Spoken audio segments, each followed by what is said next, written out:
Recording in progress. Recording stopped.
Whatever is beyond my control now. Yeah, otherwise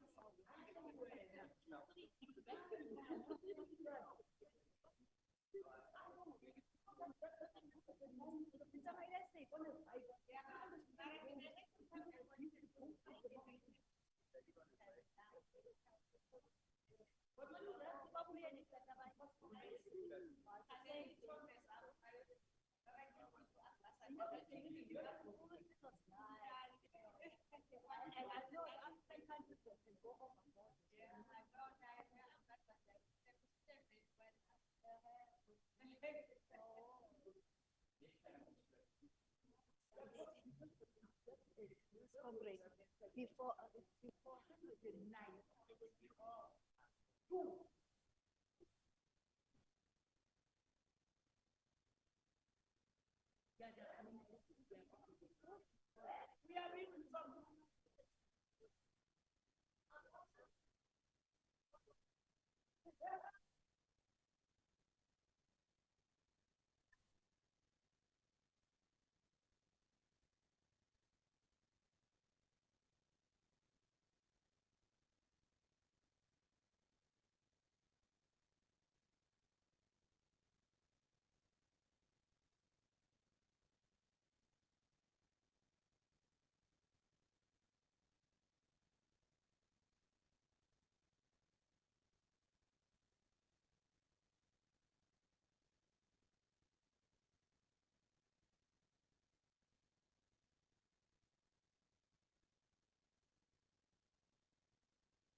Yeah. No, I need to save that for.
Thank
you.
The House Chairperson.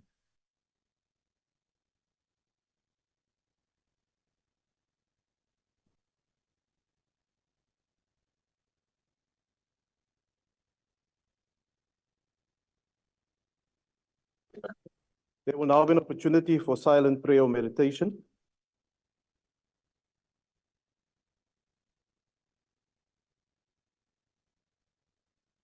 Please be seated.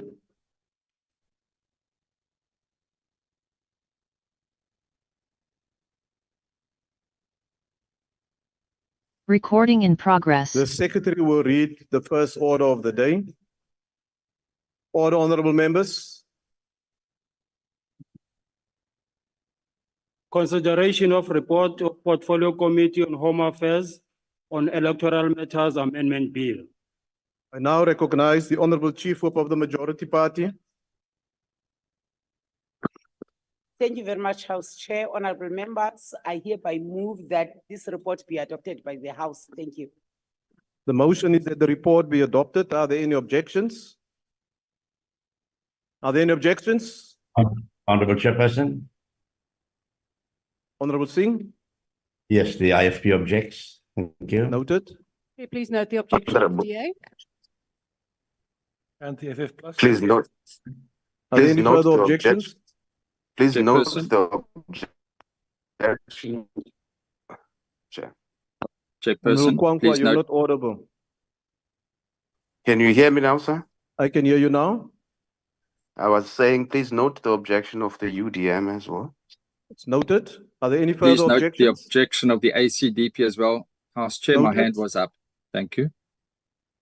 Any further objections? With those objections, the report is agreed to. The Secretary will read the second order. Second reading debate, Electoral Matters Amendment Bill. I now call upon the Honorable Minister of Home Affairs, who will introduce the debate. Thank you.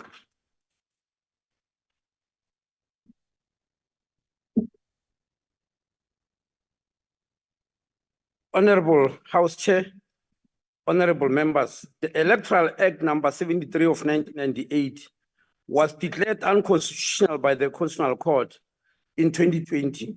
The unconstitutionality was only in as far as it does not allow independent candidates to contest for national and provincial elections unless they are members of a political party.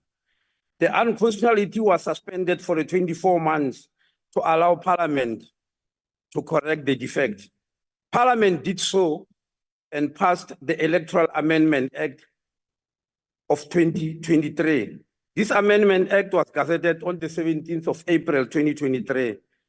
The consequence of passing such an act by Parliament, allowing independent candidates to contest both national and provincial elections, was that 5 different acts of Parliament needed consequential amendments, since when they were passed, there were no independent candidates in Parliament or provincial legislatures. The 5 acts cater only for political parties.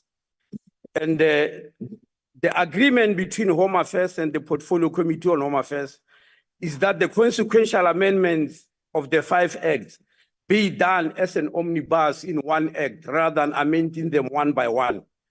This bill in front of you, in front of this House, is titled Electoral Matters Amendment Bill to amend all the 5 pieces of legislation I've mentioned. The bill amends sections of the following acts. 1, the Electoral Act 73 of 1998, the very original act that regulated national and provincial elections in 1999, which is what the Constitutional Court declared unconstitutional by not allowing independence. 2, the Electoral Commissions Act 1996, which is the founding act of the IEC, the Independent Electoral Commission.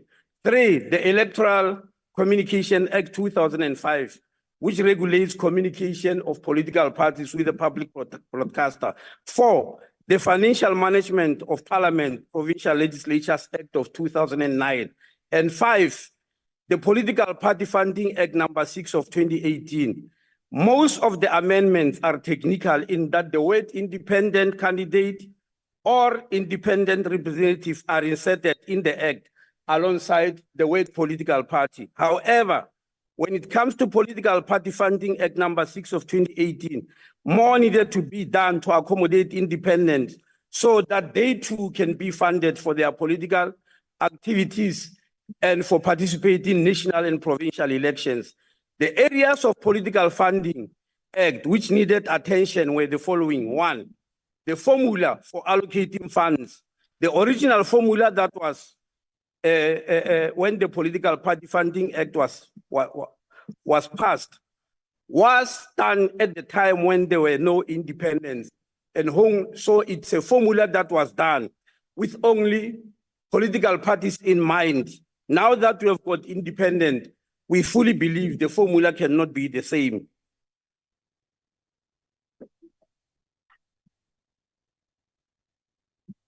The second area is to have a relook at Schedule 2 of the regulations of the Political Party Funding Act, which regulates the threshold at which donors have to be publicly declared, and also declares a maximum amount that a donor can donate to a particular party in any 1 year.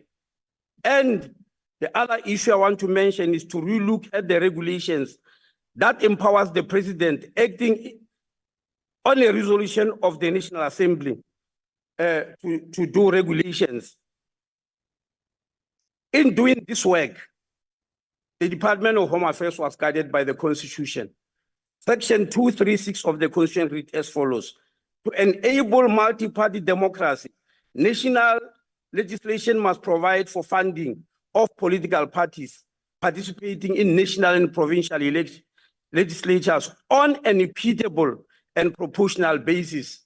To this end, Parliament produced a formula whereby 90% of the funds will be allocated on a proportional basis and 10% on equitable. However, this formula was later changed to 2/3, 1/3.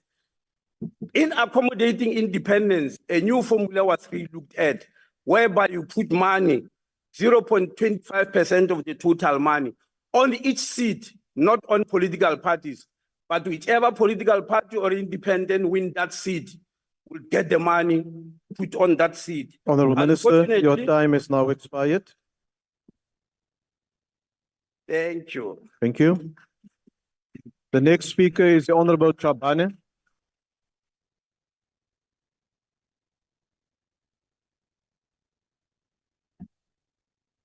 Thank you, House Chairperson and honorable members. The 2024 provincial and national elections signified the birth of a new era in our parliamentary democracy. While previously only political parties could contest for a seat in this August House, this new era involved the opening that possibility to independent candidates. The realization of this unprecedented era was dependent on this House putting in place legislative framework that ensure political parties and independent candidates participate fairly and equitably in the election process. Following the 11th June 2020 Constitutional Court judgment that declared Electoral Act 73 of 1998 unconstitutional to the extent that it requires adult citizens may not be elected to National Assembly, provincial legislature only through membership of political parties. Considerable work was undertaken to respond effectively to this judgment. This includes, amongst others, the enactment of the Electoral Law Amendment Act 2021, Electoral Amendment Act 2023. We can now safely attest that the two pieces of legislation and Electoral Matters Amendment Bill are essential tools in achieving this dream of a new era in our body politics. Honorable members and House Chairperson, on the 7th of December 2023, Minister of Home Affairs introduced the Electoral Matters Amendment Bill and referred to the committee for consideration. It was tagged as Section 75 Bill. This includes consequential amendments stated by passing the Electoral Amendment Act that made it possible for independent candidates to contest election of the National Assembly and provincial legislatures. House Chairperson, the bill has 46 clauses to be considered, and the object of the bill includes the following. The bill introduced, as the Minister has highlighted, Electoral Act 73 of 1998, Electoral Commission Act 51 of 1996, Electronic Communication Act of 2005, Financial Management of Parliament and Provincial Legislatures Act of 2009. The bill further amend the Political Funding Act 6 of 2018 to provide for regulation of private and public funding for political parties and independent representatives, to amend the powers of the President to make regulations on certain matters, including respect of upper limits and disclosure limits of donations, to amend the Schedule 2 in respect of formula for the allocation of money in the funds of proportional and equitable basis in response to Section 236 of the Constitution, precludes the Electoral Commission from accepting donation to the Multi-Party and Independent Democracy Fund, which has reason to believe are proceeds of crime, to empower the Commission to invest money in the fund in any bank registered in terms of the Bank Act of 1990. The unprecedented nature of the bill and the proximity to the end of the term of 6th Parliament demanded that the committee adopt the practical process that made it possible to consider the bill while following due process. The Portfolio Committee on Home Affairs and Select Committee on Security and Justice agreed to a joint briefing by the Minister of Home Affairs on the content of the bill. The committee also jointly advertised for public comments, which commenced on the 14th of December 2023 on parliamentary website and social media. This was followed by the advertisement in the print media and radios from 11 January 2024, and the closing date was on 26 January 2024. The committee received 13 written submissions from various stakeholders. On the 6th February 2024, the Joint Committee conducted a visual public hearing that involved participation of individuals and organizations that have submitted written submission.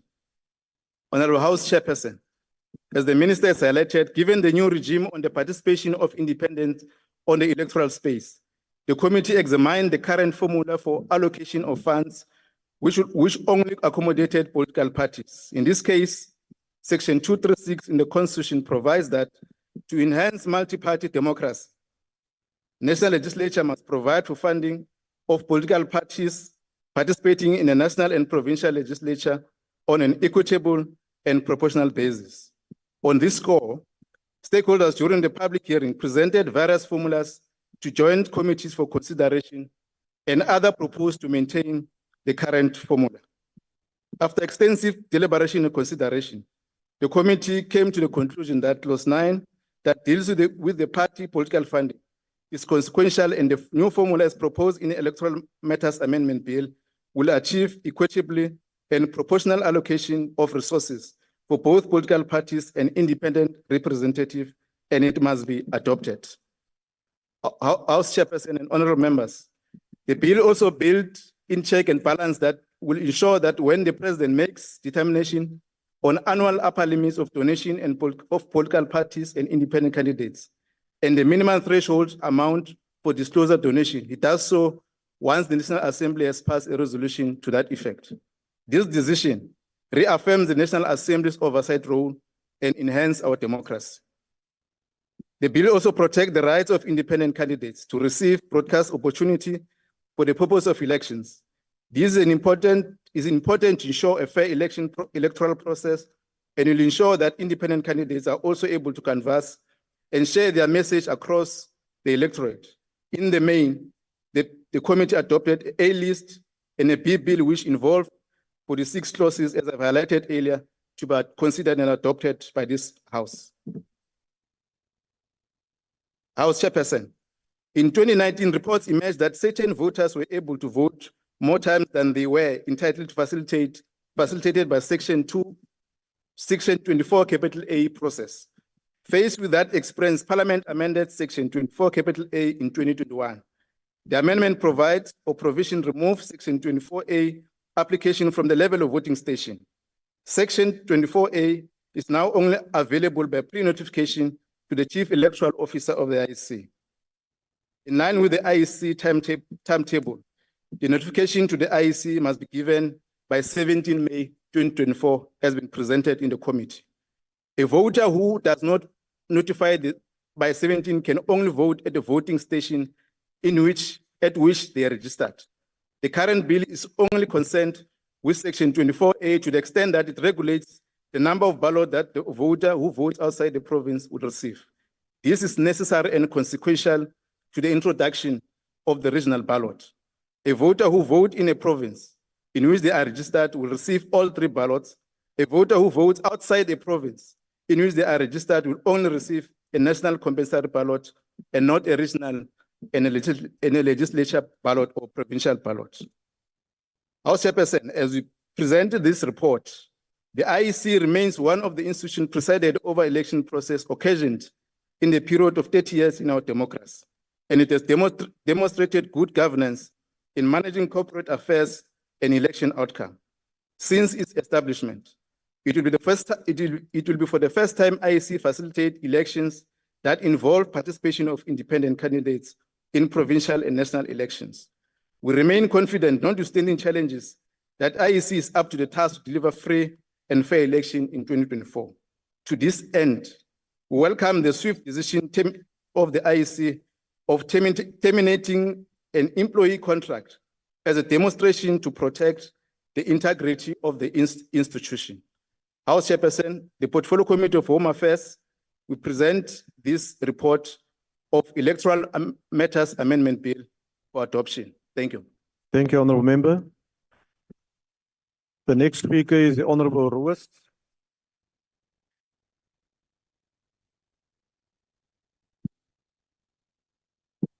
Thank you, House Chair. It was John Steinbeck who said, and I quote, "Power does not corrupt. Fear corrupts. The fear of a loss of power." The Electoral Matters Amendment Bill is supposed to contain consequential amendments arising from the Electoral Amendment Act 1 of 2023 that makes provision for independent candidates to participate in national and provincial elections. However, the bill before us today is a crude attempt at directing more public and donor funds into the coffers of the ANC to help them to try and cling on to power. The bill in its current form will change how party funding is allocated and create the possibility of a period of time where there will be no upper limit on party donations, nor threshold for when a party must disclose a donation. These clauses have nothing to do with the inclusion of independent candidates. Section 236 of the Constitution provides, and I quote, that national legislation must provide for the funding of political parties participating in national and provincial legislatures on an equitable and proportional basis. So it is clear that this must be done to enhance multi-party democracy. Clause 29 of this bill does exactly the opposite. It increases the proportionality of the party funding allocation from 2/3 to 90% and decreases the equitable allocation shared equally between all represented parties and independents from 1/3 to just 10%. This has the effect of an extra 50 million rand going to the ANC in the next year alone, while smaller parties' income is drastically reduced. As independent representatives are limited to 1 seat, their allocation is effectively halved. Now, our 2017 ANC submission on the Political Party Funding Act, the PPFA, states, and I quote, funds should be divided between parties proportionally, largely in line with current practice. However, additional resources should be allocated to the smallest parties in order to support political diversity and prevent the system favoring incumbents. So what has changed since the PPFA? Certainly a reduction in donations. An impact assessment of the PPFA must be undertaken to advise substantive changes in a future electoral amendment bill. Now, the DA has adapted with sound financial management, but the ANC approach can best be described by the tale of the fisherman and the fish by Russian poet Alexander Pushkin. The fisherman catches a golden fish who begs the man to let it go and grants him any wish in return. When he tells his wife about the golden fish, she tells her husband to go and ask the fish for a new trough, as theirs is broken, and the fish happily grants the small request. But the wife then goes and asks for more and more and more, until the fish cures her greed by putting everything back to the way it was before, including the broken trough. The unbridled greed of the ANC has led to increased poverty and inequality in South Africa for the benefit of a few connected cadres. And after the 29th of May, the ANC will be left with a broken trough. The DA will lift millions of people out of poverty by directly addressing the key drivers of poverty and inequality, incentivizing organizations to contribute to the Sustainable Development Goals, and ensuring that funding reaches those who truly need it and is not siphoned off by a small ruling elite. Parliamentary Legal Service has cautioned the committee that this is a substantive change to the PPFA. Now, should the change in formula result in unfairly discriminating independent representatives or smaller parties, this House must be mindful of the principles set out in Harkson versus Lane. Does the provision differentiate between people or categories of people? And if so, does the differentiation bear a rational connection to a legitimate government purpose? Now, the minister was unable to explain the rationale behind the legitimate government purpose because there isn't one. Now, the DA once again highlights the procedural irregularity to not go out for further public participation on the substantive changes in this bill. Thank you very much. And there are some things that money cannot buy, like morals and integrity. And we need to rescue South Africa from this ANC government, whose greed has driven poverty and inequality, by voting for fairness and for an open opportunity society for all, not just a few connected cadres, by voting for the DA. The DA rejects this bill. The next speaker is the Honorable Chirwa.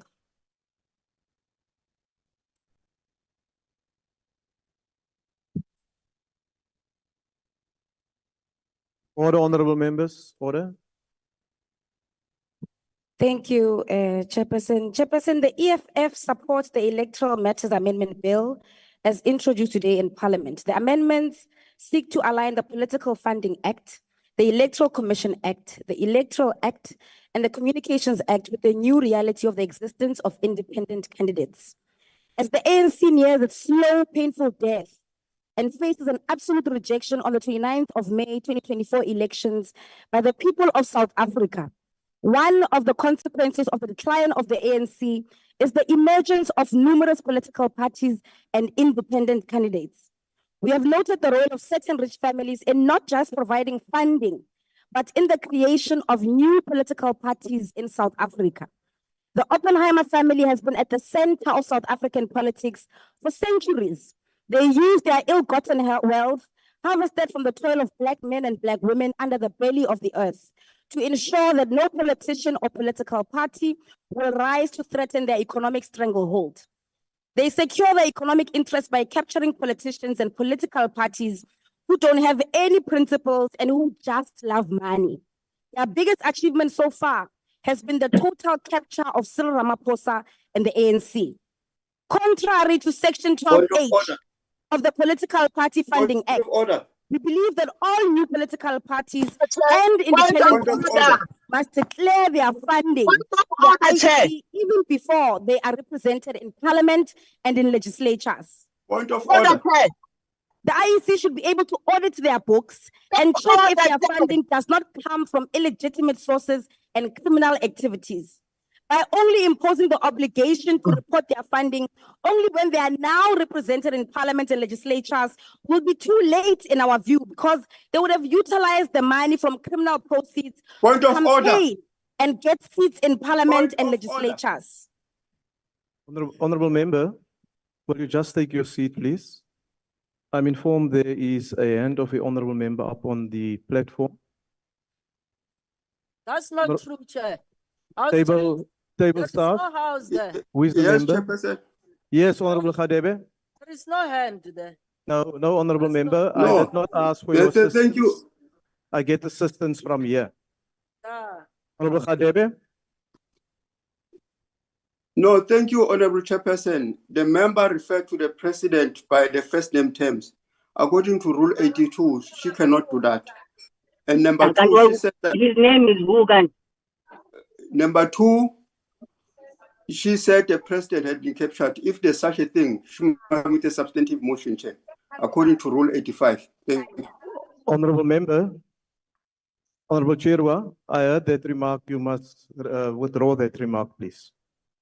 And let's refer to each other in respectful terms. But is I it withdraw, honest Chairperson. Thank that you. they present? Honorable members on the platform, you're making it extremely difficult for us in the House to follow what is happening. Because if you continuously interrupt, even the Honorable Khadebe that made the point of order, I could not really hear exactly everything that was said. So please do not disrupt proceedings from the platform. Honorable member, you may continue. Thank you so much. The IEC should be able to audit their books and check if their funding does not come from illegitimate sources and criminal activities. By only imposing the obligation to report their funding only when they are now in parliament and legislatures will be too late in our view, because they would have utilized the money from criminal proceeds to campaign and get seats in parliaments and legislatures. The sanctions for such should be automatic disqualification and loss of any assets and seats they would have acquired. We urge the IEC to ensure that the people of South Africa are aware of the new changes which are going to affect them, like Section 24A, which calls for each voter to vote at the voting district where they are registered to vote, or to notify the IEC if they intend to vote outside their voting district. We firmly oppose this clause as we believe that it is going to affect many of our people who are labor migrants, truck drivers, etc., who are going to be negatively affected because they cannot provide certainty of where they are going to be on the day of election. Furthermore, we call on the IEC to ensure that all voting stations are accessible to all political parties.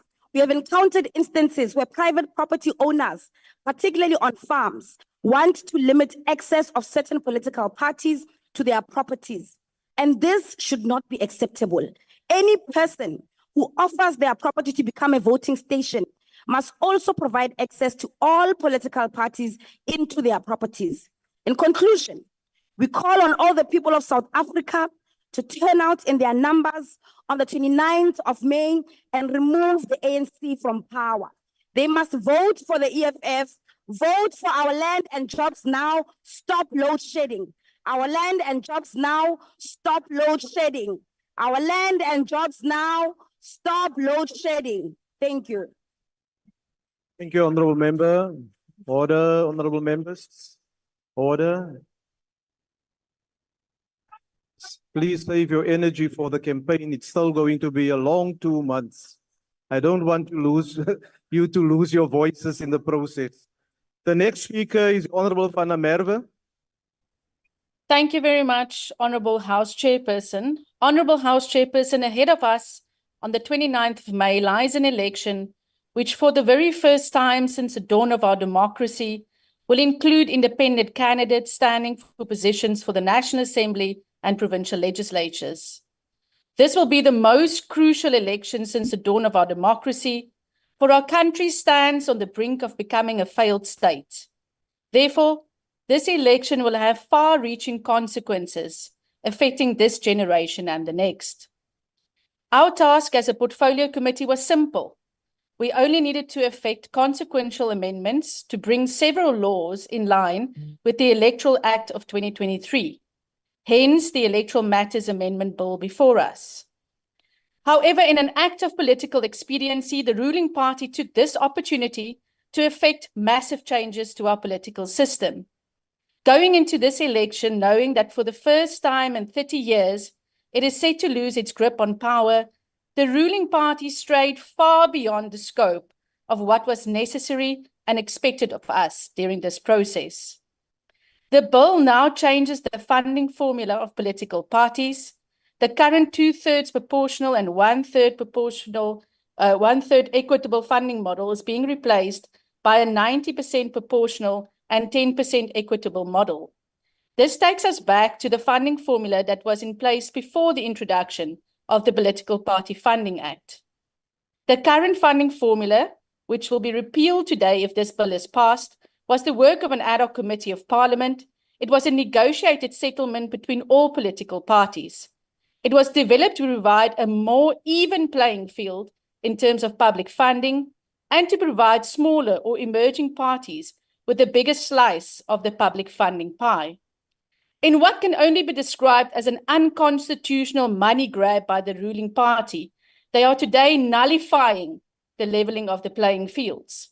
It is clear that under the guise of independent candidates being elected, the minister used this process to ensure that the broke ruling party is able to fill its party coffers ahead of the do-or-die 2024 elections. Of course, the minister will deny this. The minister will have us believing that the new funding model was necessary. This argument doesn't hold water because we do not know at this stage how many independent candidates, if any, will join the National Assembly and provincial legislatures. The minister's next argument was that this new formula is the best funding formula. Of course, it's the best formula to the ANC, as it will only stand to benefit them. House Chairperson, the Electoral Matters Amendment Bill before us is unconstitutional, and it's a great threat to our democracy. If signed into law, this bill will have detrimental consequences. It grinds against the very spirit of our multi-party democracy, as it will hurt and undermine opposition parties. The IFP calls on members of the National Assembly to reject these amendments. If the ANC forces this bill through Parliament today, many of us will be forced to defend our democracy in court. At this critical junction where our collective future is at stake, the IFP on Sunday during our manifesto launch at the filled Moses Mabhida Stadium asked South Africans to partner with us to secure the best possible future for our country. You have a choice between an IFP you can trust, an IFP that stands ready to build our country, or a ruling party that is through this bill again reinforced the notion that there's a governing party that is willing to forgo any principles and any values in pursuit of staying in power. As we move to 29 May 2024, we wish the IEC well. We wish our political opponents well. May the will of our people Honourable Member, prevail, your time is and may our expired. beloved country Thank rise you. from the decades of ANC mismanagement. We will not support this bill. I thank you. The next speaker is the Honourable Mulder. Thank you, Honourable Chairperson. I would like to address myself to the Honourable Minister. Honourable Minister, do you really think you're going to get away with this, you and the ANC? Do you really think that this is going to succeed, with all due respect? Honourable Mulder, Yes, sir. please address the chairperson of the session and not the minister directly. I'm not personal. I'm not Thank personal. you. I'm not personal. The ANC wants us to believe that they are doing the right thing. I'm thinking of a previous minister called Nathi Nhleko, who also took his instructions from the war room. He resigned from the ANC yesterday. Why? Because he was found wanting, because he was used to push a certain line on behalf of the ruling party that a certain fire pool is a swimming pool. I predict the same is going to happen here. Now, honourable colleagues, the reality is that both the minister as well as the chairperson refers us to the Constitution. That should be your text, not the instructions from the ANC war room. What does the Constitution say? You show me where in this Constitution, section 236 refers to any independent candidate. You show me. It doesn't exist. You show me in the judgment of the Constitutional Court where they refer to any funding with regard to independence. It doesn't exist. But you want this House to believe that this is what needs to be done. Let's look at section 236. The idea of section 236 is to enhance multi-party democracy. Multi-party democracy. That's what the Constitution says. These provisions of today will diminish multi-party democracy in terms of your proposals because it will only enhance the position of one-party dominance. Secondly, it says that funding should be for whom? Political parties, not independents, political parties. Which political parties? Participating in legislatures, not participating in elections, participating in legislatures. You should read the Constitution.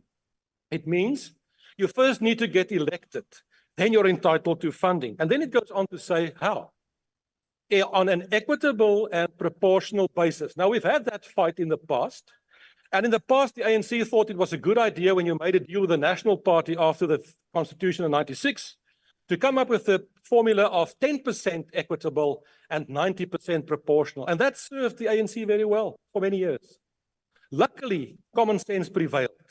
So in 2018, we brought a new bill which brought a balanced approach, which does enhance multi-party democracy when we went for a 1/3 equitable and a 2/3 proportional.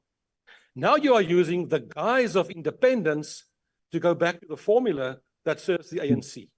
And the monies that has been determined by the adjustment budget and all those are being kept back at the moment because you first want to amend this act. Honourable Minister, you are running a serious risk, you and the ANC. Do you think for 1 second,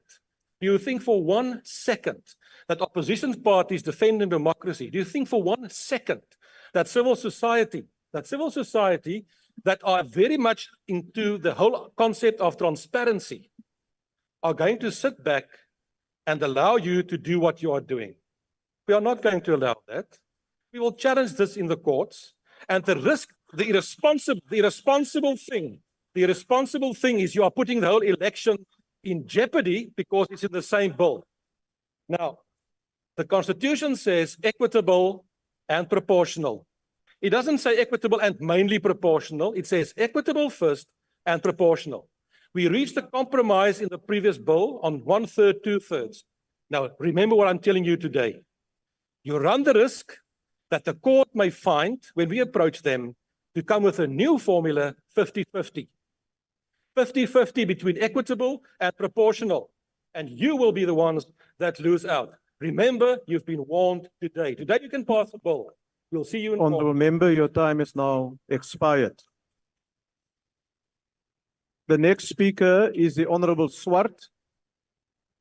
Thank you, House Chair. House Chair, the ACDP commends Reverend Meshwe, its leadership, structures and members for a very successful manifesto launch this past Saturday at Ellis Park. We have heard the SOS from the people of South Africa.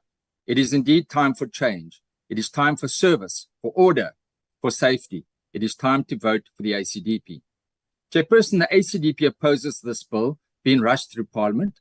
And whilst it's necessary to bring independent candidates under the statutory funding and disclosure requirements, we object in the strongest possible terms to the ANC change in the funding formula from 66% proportional and 33% equitable to a 90-10% allocation. This is a cynical and greedy move that is unnecessary and flies directly in the face of the previous Parliament and its ad hoc committee that spent many months holding public hearings and deliberating on this very issue, and then unanimously decided that the split should be 66% proportional, 33% equitable, in order to promote multi-party democracy and assist smaller growing parties. When it was debated in the House, ANC MP Vincent Smith said, quote, all the smaller political parties have raised their concern that the current fund distribution formula of 90% proportional and 10% equitable does not conform to the said constitutional provision, section 236. This bill goes a long way, he said, in addressing this matter and should be welcomed by all. It was passed unanimously. Why the sudden backtracking now? It is pure, unbridled greed, an estimated 50 million rand extra to the ANC. This the ACDP will never accept. It must be emphasized that the principle of proportionality is tempered in section 236 by the requirement of equitable. And a court could decide it should be 50%, 50%. The allocation also enhances the integrity of Parliament by reducing dependence on outside sources, which can lead to corruption and manipulation of the political system by moneyed interests. It levels the playing field. The proposed change of formula in today's bill will result in some cases of parties receiving less than half the existing funds. The AC believes that this is in breach of section 236, as well as the test laid down in the Harkson versus Lane judgment. We also believe that the amendments to sections 7 and 9 will, without a resolution of Parliament and the presence regulation, result in a serious vacuum where there will be no upper limit or disclosure limit. For these reasons, the ACDP will not support this bill. I thank you. Thank you, Honourable Member. The next speaker is the Honourable Kwankwa. Thank you so much, House Chair. The United Democratic Movement rejects this bill, the Electoral Amendment, Matters Amendment Bill, with the contempt it deserves. As already indicated by my colleagues, the bill was meant to facilitate the participation of independent candidates in national and provincial elections in a way in a manner that general proportionality is retained and ensure that independent candidates are on the same footing as political parties.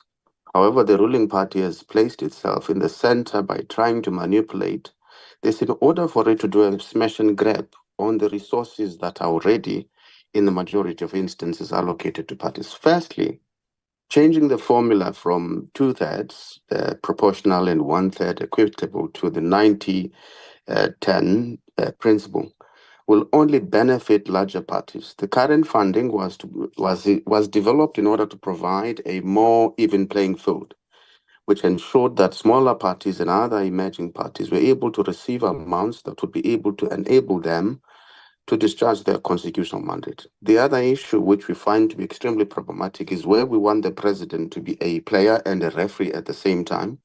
On the one hand, he's a player because he leads a political party.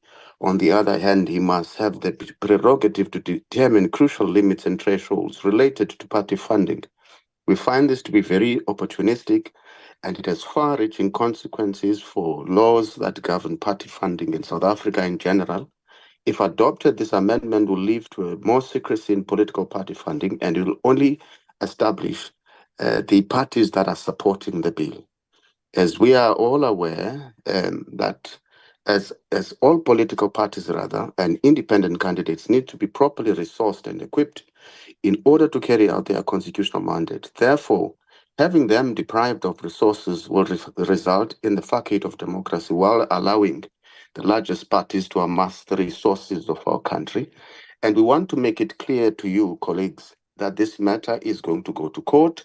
We are going to challenge it, and you run the risk of not being able to get any resources before elections or any funding for that matter, or that we go to elections with the current funding formula by challenging this matter in court. So the UDM rejects this Electoral Matters Amendment Bill with the contempt it deserves, because it is not in line with Section 236 of the Constitution, which governs funding for political parties. Thank you so much.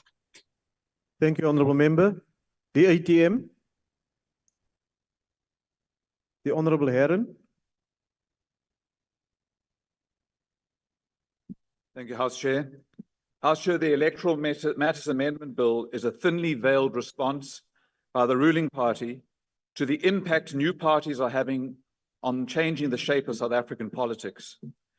Acting under cover of a Constitutional Court judgment requiring amendments to enable independent candidates to stand in elections, the sponsors of the bill are taking the wholly unrelated and uncalled for opportunity to throttle opposition parties by changing the way that the public political party funding is distributed. If they get their way, they pocket 25% more than they presently receive. The formula by which public money is distributed to political parties to enable our multi-party democracy was altered just 3 years ago. According to the ruling party's own policy documents, it was altered with the express intention of supporting political diversity and preventing the system from being skewed in favor of incumbents. What is now being proposed seeks to achieve the exact opposite. 3 years ago, the Constitutional Court ordered that insofar as the Electoral Act makes it impossible for candidates to stand for political office without being members of political parties, it is unconstitutional. And that is the cover that brings us here today, to give effect to the consequential changes required by the adoption of a new electoral system. The 2024 elections will be contested by 115 political parties and 16 independents for the National Assembly. These are pretty significant indicators of the vibrancy, resilience, and credibility of our multi-party democracy. We know that the ability of political parties to organize, promote their views, and participate in free and fair elections are sacrosanct, because the Constitutional Court explicitly told us this in 2017. The court said laws which undermine multi-party democracy will be invalid. This judgment, in a matter brought by the UDM, gave expression to the values of our democracy contained in Section 1 of our Constitution: universal adult suffrage, national common voters' roll, regular elections, and a multi-party system of democratic government. There's nothing ambiguous about that. The Electoral Matters Amendment Bill, on the other hand, goes so far beyond the rational and reasonable requirements of amending legislation to facilitate independent candidates that it is impossible to tell if it's chicken or beef. The bill has been hijacked to include unnecessary amendments to undermine multi-party democracy and violate the spirit and letter of the UDM judgment. Fiddling with the allocation of public funding to represented political parties and independents violates the spirit of our Constitution, our values and judgments of the Constitutional Court. It is intended to defund opposition parties and it must be resisted. We will not support it. Thank you. Thank you, Honourable Member. More honourable members. The NFP. Thank you very much, Chairperson. More The honourable members. Thank you very much, Chairperson. The National Freedom Party notes the report tabled here today in terms of the amendment to the Electoral Act. Now, Chairperson, we talk about multi-party democracy. Multi-party democracy means that every political party and or independent must be given an equal opportunity. Having said that, equal opportunity not necessarily just on airtime, which is in the media, but also very importantly in terms of funding. Now, there is two sides to this amendment, Chairperson. In fact, there's a lot of good in this amendment. However, the issue of the funding is a matter for serious concerns, particularly the drop now, which will go from 1/3 to 10% for smaller parties and independents. However, there is also a positive side to this amendment, Chairperson.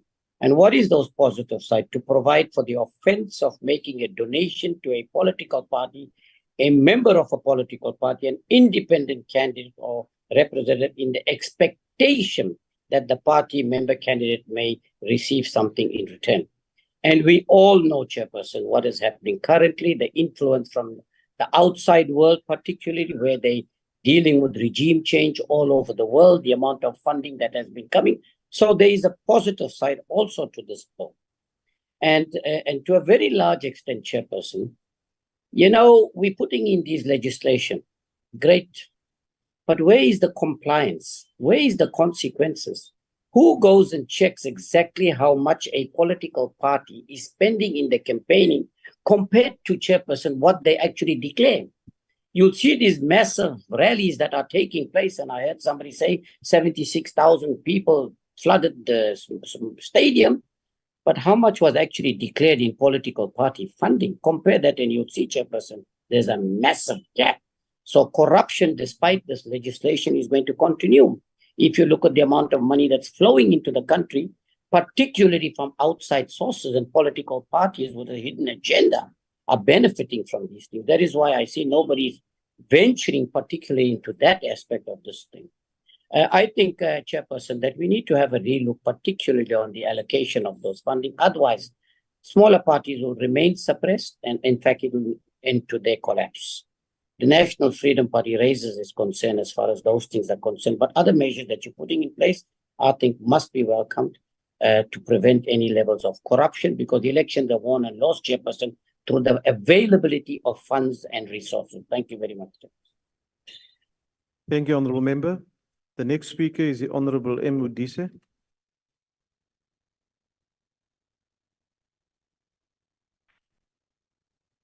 House Chairperson, we are standing on behalf of the mighty African National Congress to support the report of the Portfolio Committee on Home Affairs on the Electoral Amendment Bill. This bill, in the main, is necessitated by the amendment and the accent of the Electoral Amendment Bill, which is now an Act of Parliament. The Electoral Act was amended to effect the Constitutional Court order to provide for the participation of the independent candidates in the provincial and national elections. It has nothing to do with electoral reforms or systems. It certainly has nothing to do with benefiting the ANC. It amends several acts as a consequence of the amendment of the Electoral Act. House Chairperson, it is important to take this opportunity and appreciate and thank South Africans from all walks of life, as individuals and as organizations or institutions, for having taken their time to make comments on the bill following the advertisement of the bill in various media platforms. We also Branch like is to the thank ANC, man. and appreciate the participation of portfolio committees on communications and digital technologies, the Joint Standing Committee on Financial Management of Parliament, the Standing Committee on Finance, and the Select Committee on Finance that were invited to attend the public hearings, given that the bill amends various acts that affect these committees.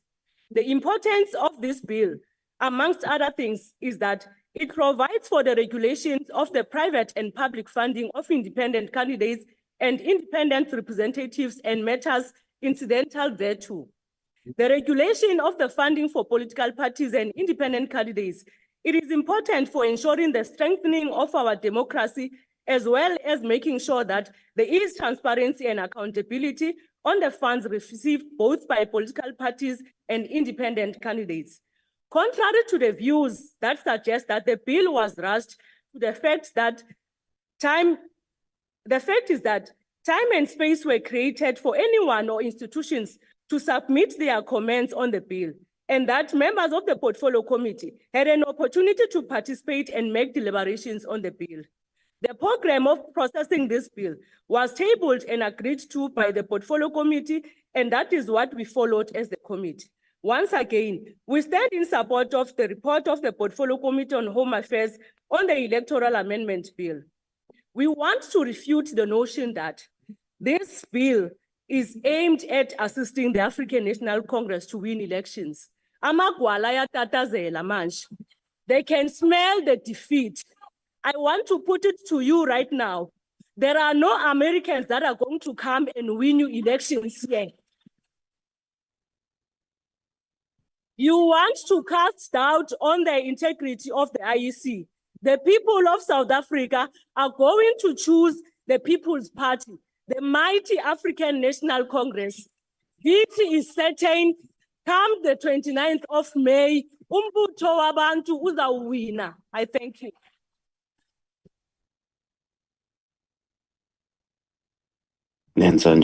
Order, honorable members.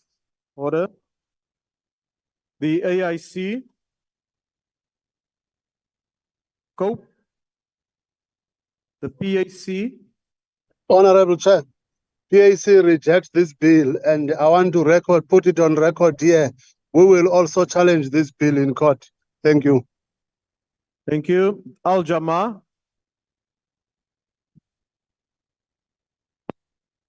Al-Jama.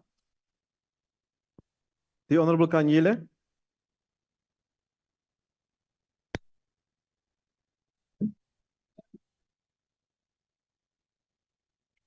House Chair, the consideration of Electoral Matters Amendment Bill by the Home Affairs Portfolio Committee was a rushed process with extremely tight deadlines.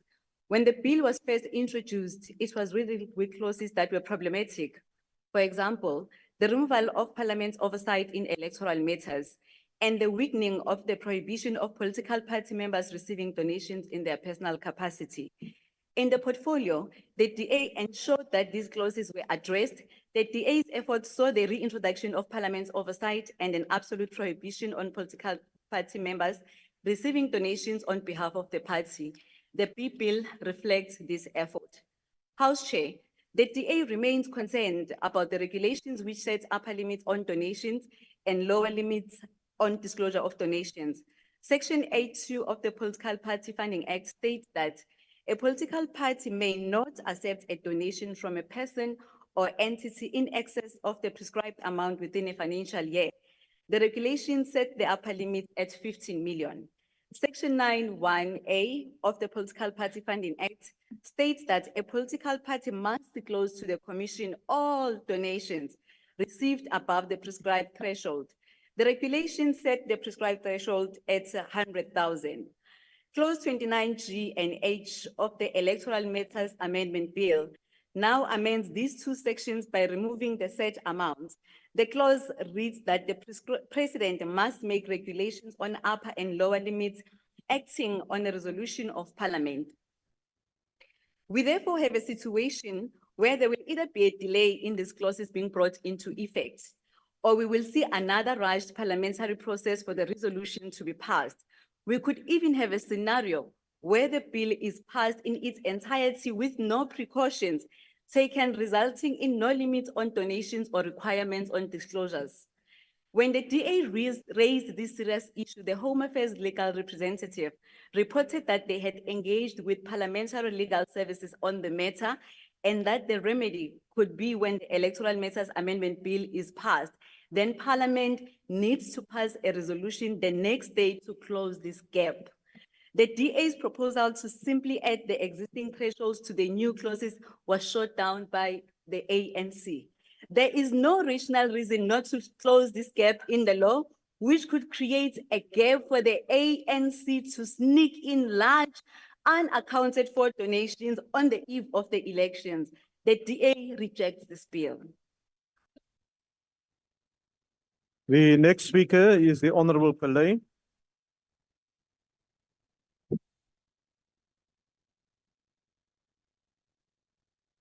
I quote Alu Dinish Obiro, "Democracy is the garden where the seeds of liberty are sown by the hands of many." House Chairperson, Honorable Minister, Honorable Members, on the 29th of May this year, South Africa takes to the poll. And for the first time since our democracy, this election will see the inclusion of independent candidates on the ballot and, if elected, a part of this House. After vigorous consultation, public participation, and support of this very House, we were able to pass the Electoral Amendment Bill. Once more, we are back before this House to debate the Electoral Matters Amendment Bill, which focuses on the amendments of various acts of Parliament as a consequence of the previous amendments. The maturing of our democratic system requires strong checks and balances amongst the three arms of the state. In this regard, the amendments we are dealing with are necessitated by the order of the Constitutional Court that ordered us as legislators to create provisions within our laws for the participation of independent candidates. We join the chairperson of the Portfolio Committee in appreciating the important work undertaken by the Portfolio Committee on Home Affairs and other committees in the processing of the Electoral Matters Amendment Bill.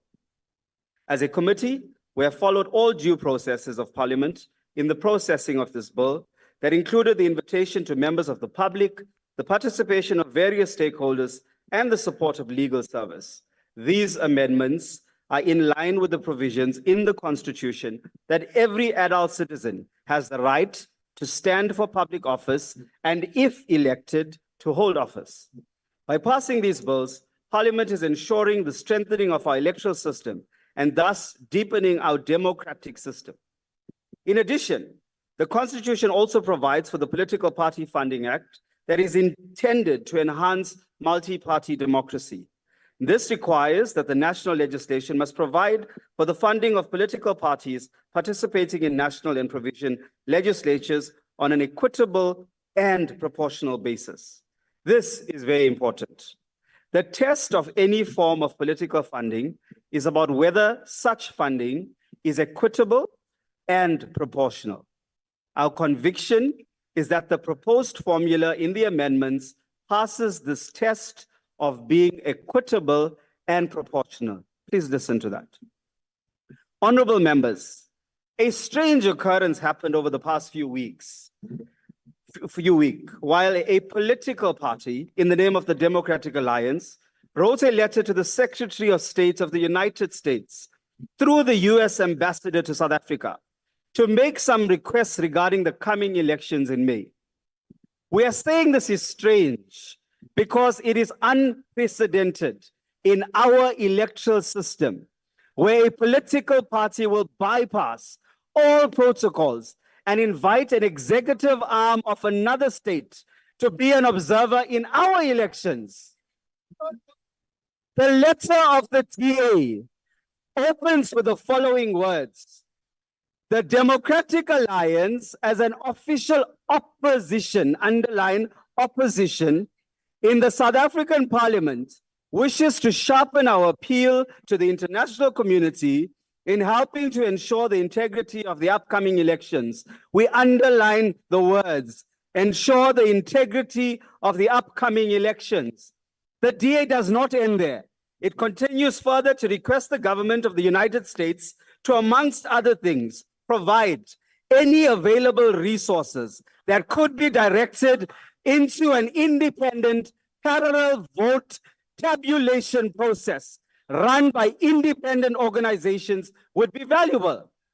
The DA is calling for an independent parallel vote tabulation process run by an independent organization.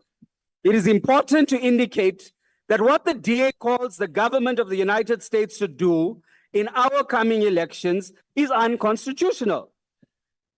That Section 190 of the Constitution of the Republic of South Africa on the Electoral Commission provides for the following.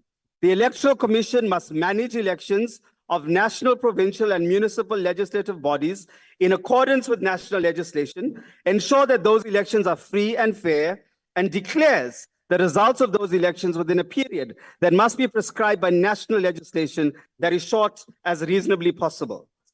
The Constitution does not make any provision for any independent body to tabulate elections contrary to what the DA requested from the government of the United States. The question then arises is why would the DA make such a request to the government of the United States? Again, does the DA undermine our own electoral systems and processes? Honorable members, the IEC has run elections in this country since 1994.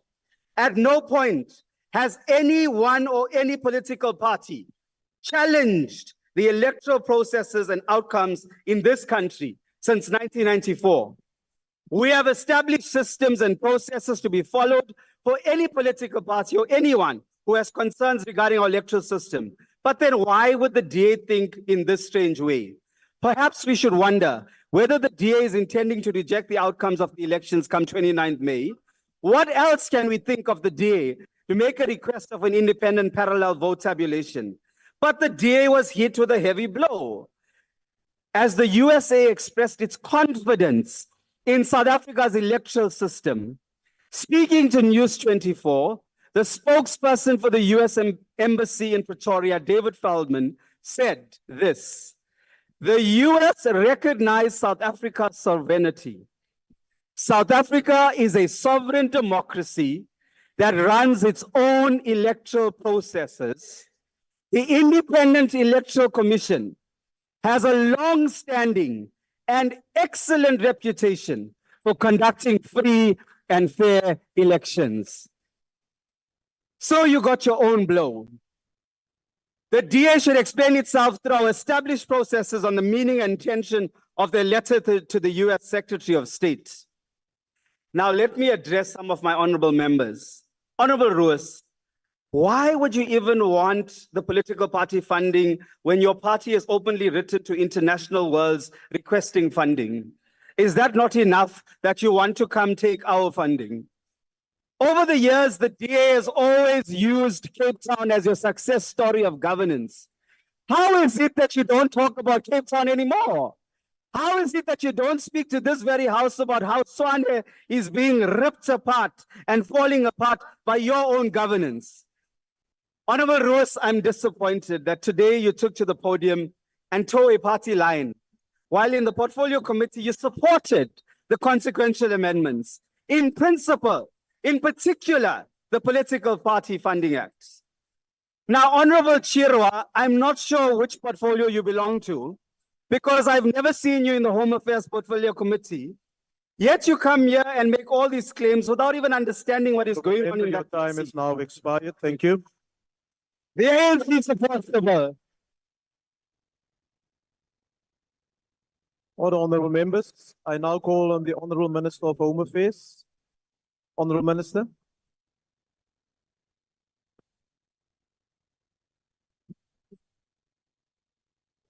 Thank you, Chairperson.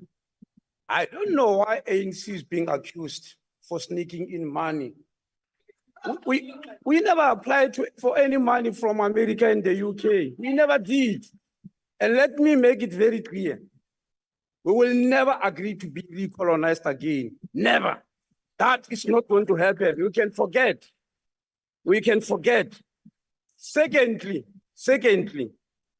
Elections is about contesting for power and numbers. Why is it that what I'm hearing here to be a big party is now suddenly unconstitutional? Some parties have been here for 30 years. They remain with 1 or 2 members. EFF, of course, they want to take us out of power. But the truth is that they came lately and they are a big party. Is that a sin? No, they are. You are. I know you, but you believe you'll take us out, but you won't. Now, why is it a sin? Why is it a sin to have a party with many members, as you're saying? You can go and Google there or check your dictionary. The word proportional means corresponding in size or amount to something else. If the word proportional is a sin, it will not have been in the Constitution in section 236. That section clearly talks about proportionality. Why is it suddenly a sin? Going to court, we've never been scared to go to court in this country. It's in the Constitution. When we amended this case in terms of the Constitutional Court instruction that we must accommodate independence, we threatened with the court case. And it went to court, and we've been telling you, we are doing that in line with the Constitution. You never believed. The judges told you that actually, yes, we said the Constitution in section 105, 1D and section 46 is about proportionality. This is also about proportionality. Go to court, we'll meet there. The Constitution is written, it has never changed. And it's never a sin to be a big party. Thank you very much. Thank you, Honorable Minister. Minister Marot. Thank you, Honorable Minister. Honorable members, that concludes the debate. Are there any objections to the Electoral Matters Amendment Bill being read the second time? Chairperson, please, the DA calls for a division. A division having been called, the bells will be rung for 5 minutes.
Officials in Haiti as well. So the ambassador will be joining us at 3:20.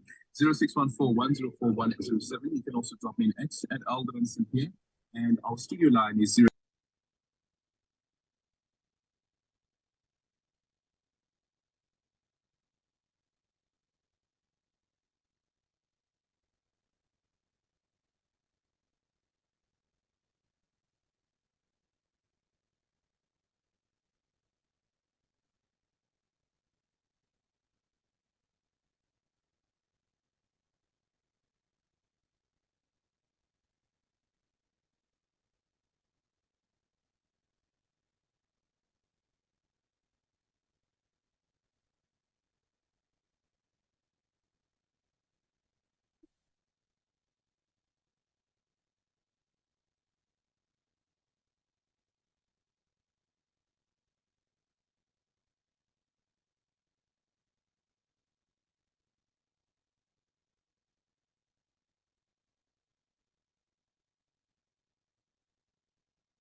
I still think that both.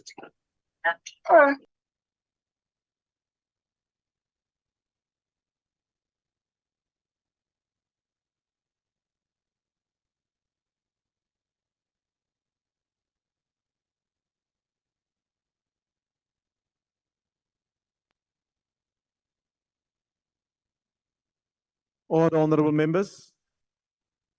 Order.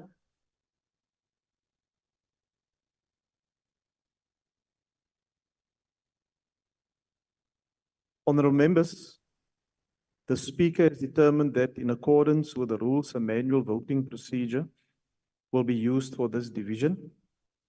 In order to establish a quorum, I would request the table to confirm that we have the requisite number of members physically present in the chamber and on the virtual platform to take this decision.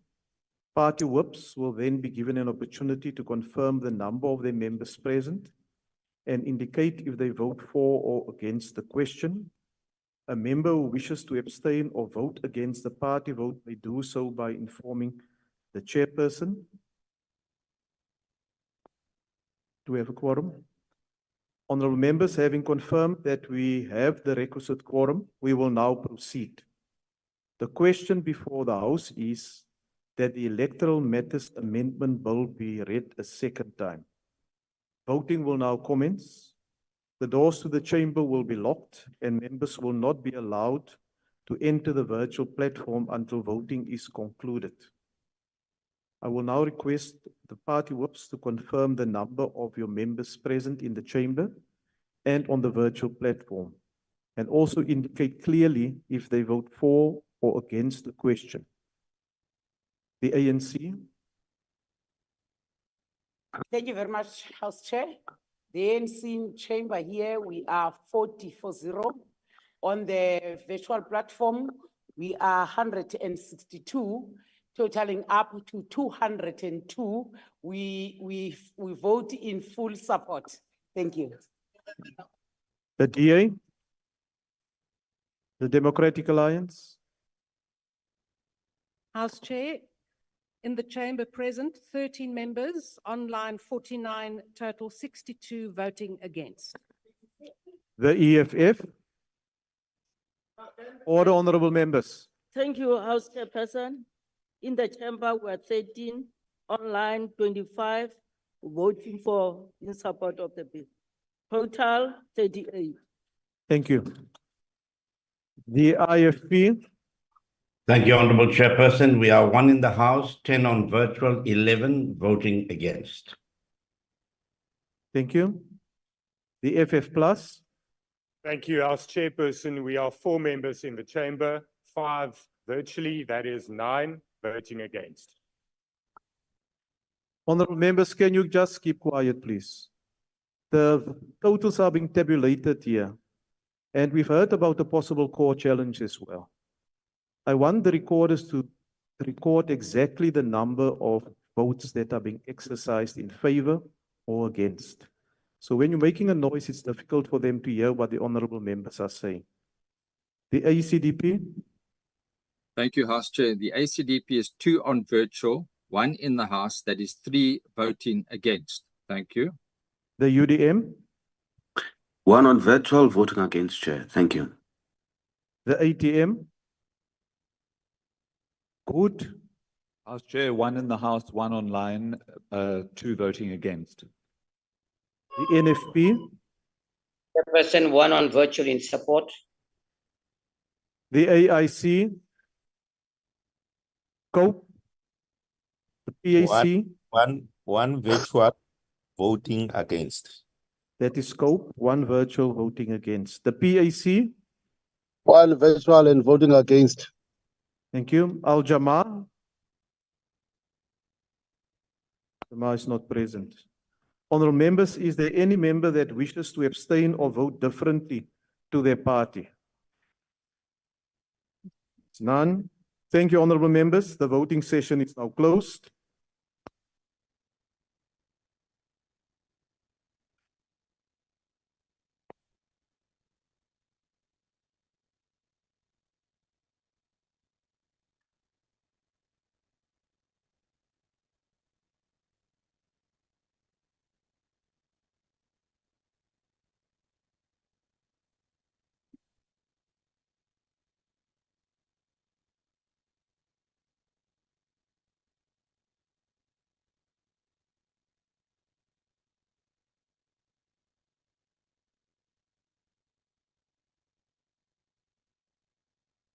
Thank you. Honorable members, the result of the division is as follows. There's no abstentions. 90 voted against, 9-0. And those who voted in favor amounts to 240. The question is accordingly agreed to, and the secretary will read the bill a second time. Electoral Matters Amendment Bill.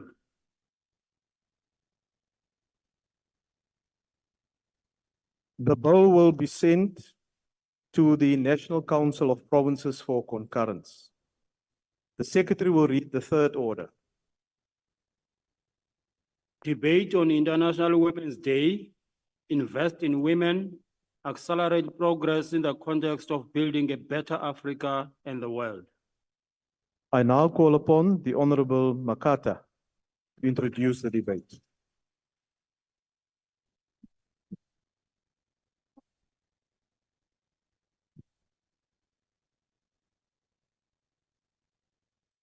Honorable House Chair, Honorable House members of the House. From the inception of the United Nations, the promotion of women's rights has been enshrined in its founding charter, Article 1, unequivocally underscores the commitment to fostering respect for human rights and fundamental freedoms for all individuals, irrespective of race, sex, language, or religion. The commitment has further solidified with the inclusion of gender equality and international human rights law through the Universal Declaration of Human Rights in 1948. The landmark document affirmed all individuals' inherent dignity and rights, regardless of gender or any other distinguishing factor. Since then, the global economy has witnessed a burgeoning focus on women's development issues, both on the global and regional levels.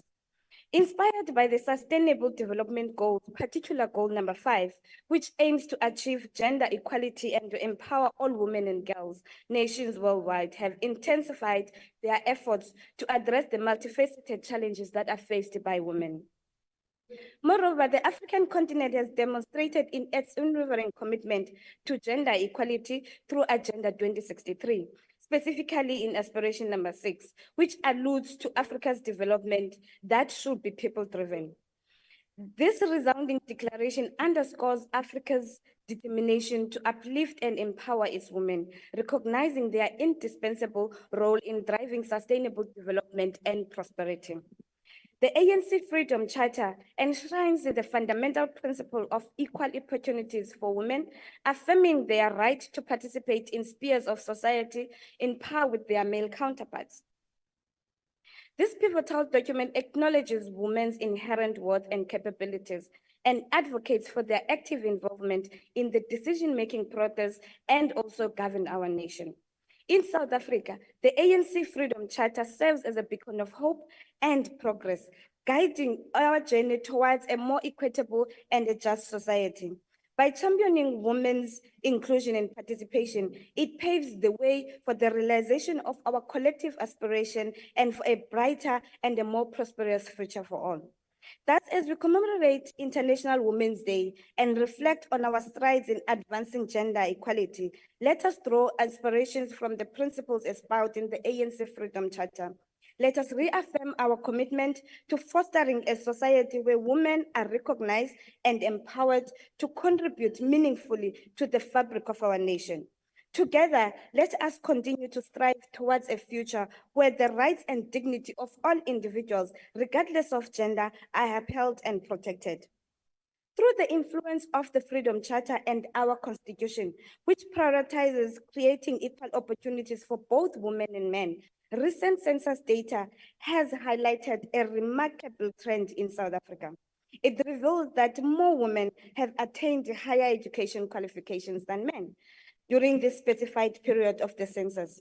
This achievement is very much notable. However, there is a pressing need to ensure that these educated women ascend to higher echelons and also are spread across various industries. Moreover, the scarcity of women in science, technology, engineering, and mathematics in these particular fields has exacerbated the gender digital divide. It has hindered the participation in digital technology development and decision-making processes. To address this gap, A comprehensive approach is required.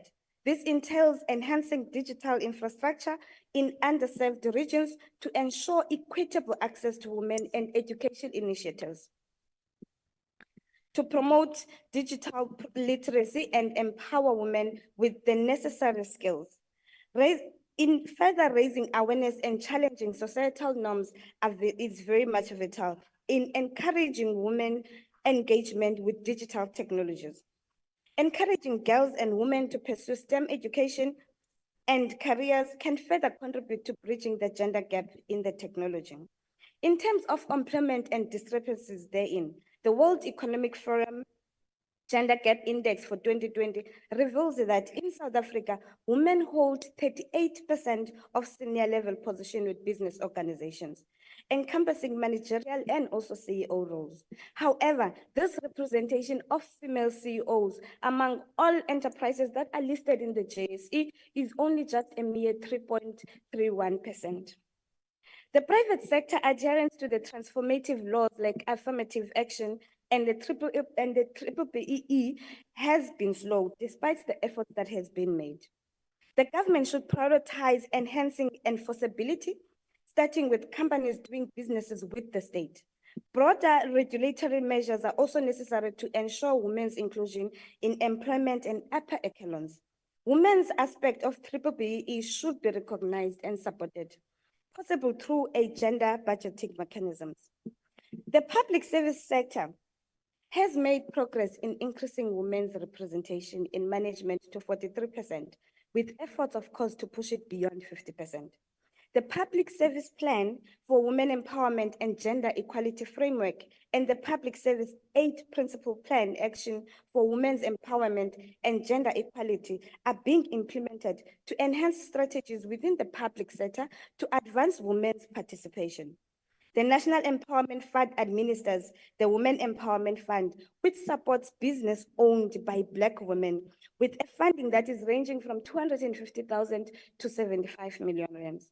While some government departments have also allocated resources for women's empowerment initiatives, there is a call to expand efforts in this regard across all government institutions and the private sector as well. There is a pressing need for a more private sector entities to support and invest in women, particularly those in rural areas who often exhibit lower risk aversion. The Women Development Bank serves as a prime example of the impact such as initiatives that can have. Originating as a microfinance program in 1991, the Women Development Bank was established to combat poverty and provide rural women with resources necessary for self-empowerment. Over the years, the bank has played a transformative role in supporting cooperatives and women-led business ventures. While financial resources are crucial, it is also very important to recognize that women, especially women that are in rural areas, require a range of non-financial resources to thrive and also to succeed in the areas where they are. The key to achieving more strides in women empowerment is to break down societal barriers and dismantle patriarchy, which requires a multifaceted approach. Education and awareness initiative, policy interventions, economic empowerment programs, community engagement efforts, support networks, mentorship programs, and promoting diverse portrayals of women in the media are all critical in promoting gender equality in both social and economic spheres. Critical institutions are pivotal in safeguarding women's rights, fostering empowerment and ensuring comprehensive representation.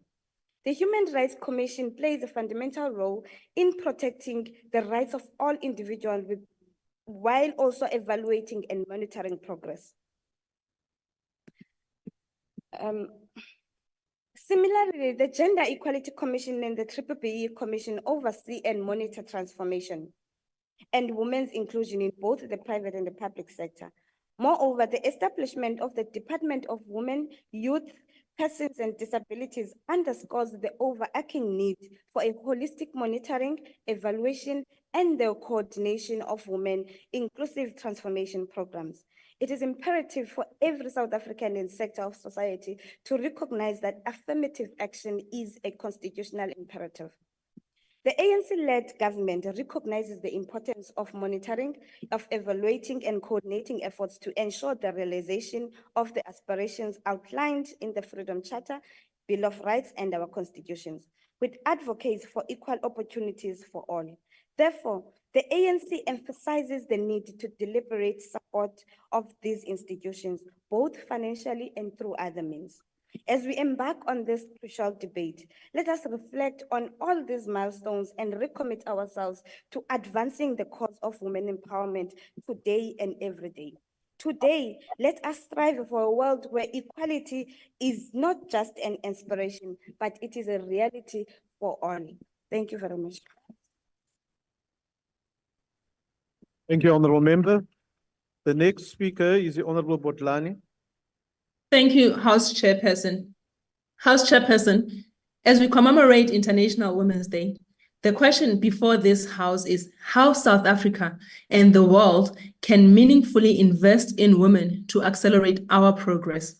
The reality is that women around the world are playing catch-up as we continue to be excluded from economic activities simply because we are women. Sadly, practices of gender exclusion continue across all societies, and these must be condemned with the contempt they deserve. Failure to condemn this exclusion hinders the progress of women and of society in general, as the playing field remains uneven. Re ka bua ka matlafatso ya batho ba bomme jwang ra hloleha ho bua ka basadi ba diketekete ba mmala yohle ba ileng ba kgwantela ba ya union buildings ba pepile masea mekokotlong ya bona. Sena ho ema kgahlanong le melao ya kgatello e bitswang past laws. Lest we forget that it is the women of 1956 gave the women of 2024 a voice. Indeed, we are women. Observing the International Women's Day in 2023, the United Nations presented the theme Digital, Innovation and Technology for Gender Equality. This sought to highlight the need for inclusive and transformative technology and digital education for women in order to close the gap in the modern era. Perhaps we ought to stop and take stock of our country's performance under this theme in order to explain how we can advance in 2024 and beyond.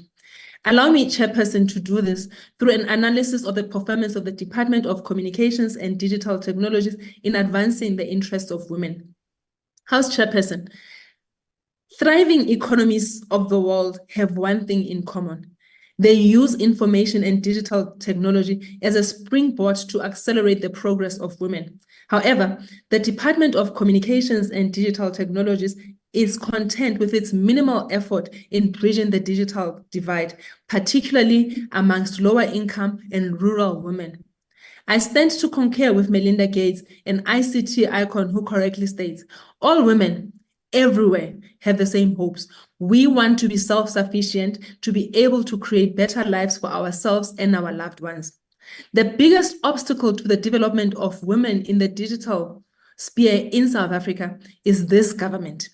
Under the ANC government, the Auditor General's 2023 report flagged irregular expenditure by various entities in the department, notably the following staggering amounts. State Information Agency, 452 million rands. Post Bank, 165 million rand. The South African Post Office, 155 million rands. House Chairperson, this is over 700 million rands in irregular expenditure in 1 year, while government's departments like the Home Affairs are forced to close early, while hundreds line up for services only to be sent home because the state IT network is down. Post Office is unable to improve its systems, leaving rural women who have trusted the bank with their life savings unable to access the funds as and when they desire, because the Post Bank has failed to put necessary infrastructure in place to allow customers greater access as well as efficiency in accessing those social grants. How did we get to this point, you ask? We are here as the ANC cannot effectively run services like SAPO that require profitable business models in order to be sustainable. Today, we see SAPO branch closures in mass because, wait for it, they are not profitable. Through SAPO branch closures, we have seen thousands of job losses, which include women. This translates to rocks of households being unable to provide for their families. This is all because our government refuses to adapt reasonable business models that ensure that SAPO thrives. The DA solution is simple.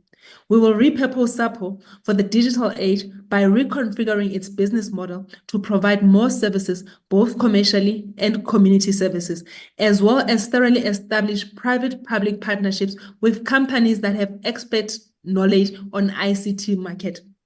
The DA truly believes in a whole of society approach, as government does not always know best, as we have seen with the ANC government. The Democratic Alliance will rescue the South African ICT sector by strengthening institutions such as SITA to enable more competitive markets. The Democratic Alliance cares, and we will rescue the ICT institutions by providing strong political leadership, of course aiding cadre deployment and eliminating corruption to provide adequate capacity to these entities. The DA will gain lost ground and make proactive steps to achieve accelerated progress for women. Through our manifesto pledge to create 2 million jobs, we will close the gender gap, as women in our country will be the largest beneficiaries of job creation. We will provide women with dignity by uplifting the vulnerable out of poverty. This includes addressing the injustices of our past, which so badly affected women. Further, as women play dual responsibilities in our society, we will ensure that women are key players in our economy in a meaningful way, instead of the current status quo where the ANC government reduces women to aspire for grants as opposed to meaningful job opportunities which will give them dignity. We are women. Let us be part of the change we wish to see in South Africa. The DA is ready to invest in women. The DA is ready to accelerate the progress of women. I thank you, House Chairperson. Thank you, Honourable Member. The next speaker is the Honourable Mashavela.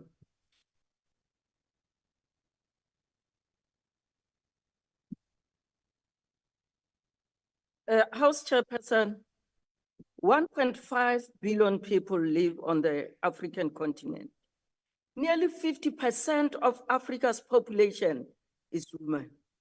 The reality is that our collective failure as a continent to rid ourselves of colonial and neo-colonial bondage means that we are not capable of making any investment, let alone investment in women to accelerate progress in the context of building a better Africa.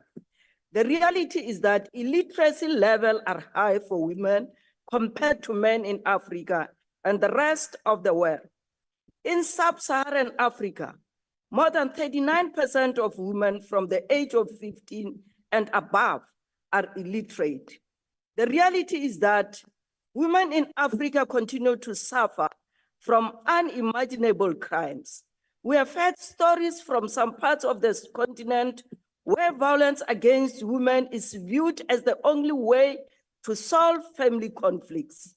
The reality is that because women are responsible for ensuring that water is available in the majority of homes, lack of water infrastructure has become a burden for women, forced to share water with animals, carrying it for long distances. This and many other realities continue to prevent women from meaningful participation in the economy. Women across Limpopo River. They cross Limpopo River from Zimbabwe to Messina and nearby areas to seek health treatment when Zimbabwe has close to 40 different minerals that continue to leave the country without any benefit to the women in Zimbabwe. House Chairperson, the African continent continues to suffer from neo-colonial oppression without any development. Our minerals and wealth continue to enrich the West, while we continue to suffer from American-sponsored wars, high levels of youth unemployment and poverty. Our diamonds in Botswana continue to enrich De Beers, which is involved in aggressive tax avoidance and profit shifting. House Chairperson, it is the women in Nigeria, Egypt, Kenya, South Africa, and Ivory Coast who are farm workers, yet they cannot afford finished products made from the fruits of their labor. This is the state of the African continent and the reality facing many women. The reality is that we need massive investment in the development of the African economy. But any investment in the African economy will need a united Africa. We need a united Africa with one currency, one parliament, and one army. We need a united Africa that has one plan for massive investment including investment for women. We need a united Africa that has one plan for the benefit of our minerals and clear commitment to the transfer of wealth to women and youth. We need a united Africa that has one high-speed train network plan that connects all African capitals. We'll only be able to successfully invest in women and accelerate progress in the context of building a better Africa if we accelerate intra-African trade, which includes and prioritizes the legislated transfer of wealth to women. We will need African financial institutions that prioritize allocating capital to women-owned businesses and initiatives with the support of state-of-tech agreements. Lastly, House Chairperson, in the immediate, we must ensure that sanitary towels are available for all women on the African continent for free, and all girl children are in the classrooms learning maths and science. Thank you very much. Ra leboga motlhomphegi. A re amogeleng Mokhumagadi Hlengwa.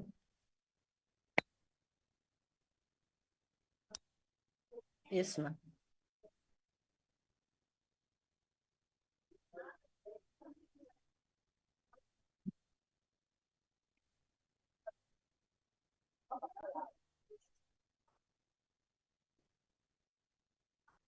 Honorable House Chair, the House at large. Once again, it was with a heaviness that the world reflected on the International Women's Day. A heaviness brought by seeing women suffer under gender-based violence, seeing women cry while holding the lifeless bodies of their children in war-torn areas, and seeing women suffer under circumstances of poverty. How does one celebrate when our sisters across the world are fighting to stay alive? What is there to celebrate? Each year we are met with an International Women's Day topic related to the advancement of women. And while the IFP welcomes the progressive approach when it comes to challenges faced by women, we need to carefully think about whether we are really calling for the advancement of all women, or whether our proposal or discussion only apply to a proportion of women. During these debates, we often fail to think about the very basic necessity that women, especially those in rural areas, lack, as we only focus on the next big things we can advocate for. I read an article written about the 24 International Women's Days, and the author stated, if you teach a man to fish, he will eat for a life. But teach a woman to fish, and she will feed the whole village. Yes. When I hear topic, the investing in women, I think about providing assistance to women's shelter, upskilling women entrepreneurship through capacitating community skills center, providing special needs schools with the educators needed to best care for our children and assisting women with getting access to land. We must first focus on the providing the immediate need of our women, as that is how we build a better South Africa, a better world. Our investment in women should be aimed to accelerating the process that will ensure our women have what they need to take care of themselves and their families. In South Africa, one of the biggest things our women need is sufficient protection from GBV, kidnapping, and murder. Our government often say they care about safety of women, but not a lot has practically been done to protect us. Therefore, in conclusion, the IFP will continue to call for the protection of our women and children. I thank you. Thank you. Honorable Breed. Dankie agbare huisvoorsitter. Huisvoorsitter, vandag se debat handel oor internasionale Vrouedag en die onderwerp is hoe om vir spesifiek vrouens vooruitgang te bespoedig om 'n beter kontinent en wêreld te bou. Ek is egter van mening dat hierdie 'n vrugtelose oefening is as ons nie by die begin begin nie. En die begin is Suid-Afrika, ons land. En hier gaan dit nie baie goed nie. Die ANC se onvermoë om die land suksesvol te regeer en te bou, het 'n direkte impak op vroue en hul vooruitgang in die samelewing. Die toetrede van vroue tot die ekonomie, of eerder die tekort aan toetrede, kan ook voor die ANC se deur gelê word. Die ANC bestuur hierdie land in die grond in. Ek maak nie hierdie stelling lukraak nie. As daar oorkoepelend na Afrika gekyk word, is daar prysenswaardige vooruitgang wat gemaak word in terme van vroue en hul plek in die werksmag. Afrika-lande soos Botswana, Uganda en Ghana word wêreldwyd as die lande met die meeste vroulike besigheidseienaars gelys. Wat die groeikoers van vroulike entrepreneurs betref, is Nigerië saam met Angola en Ghana nommer 1 in die wêreld. Nigerië het tweede in die wêreld rangeer vir die aantal vroue wat as professionele en tegniese werkers gekwalifiseer is. Angola op sy beurt ook tweede in die wêreld met die grootste indiensnemingspotensiaal. Botswana is verder onder die top 15 wêreldekonomieë in terme van die bevordering van die uitkomste vir vroue met betrekking tot produktiwiteit per inkomste. Hoër selfs as lande soos Kanada, die VSA, Nieu-Seeland, Switserland en Australië.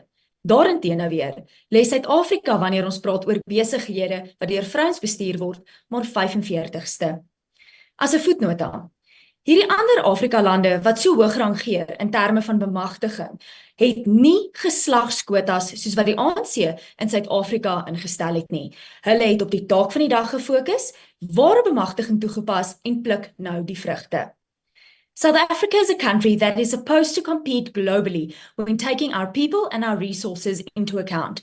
But due to a multitude of challenges, skewed policy positions, insufficient electricity supply, corruption, and the power-hungry ANC, we do not reach our full potential.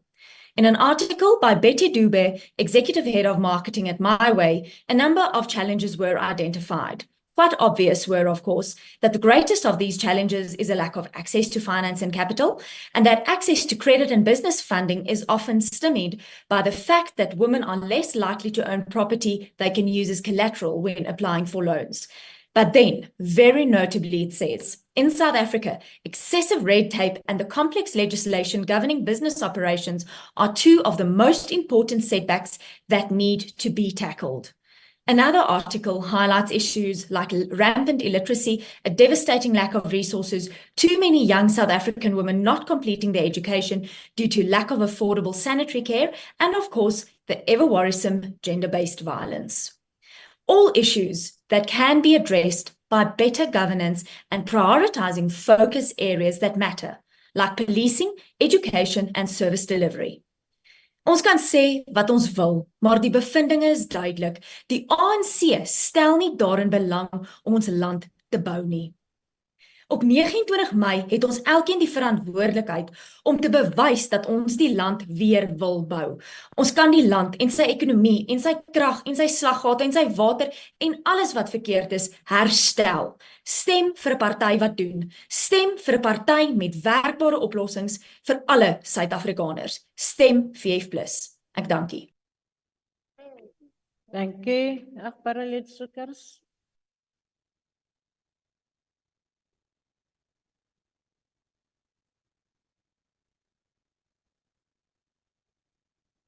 Thank you, Honorable Chairperson.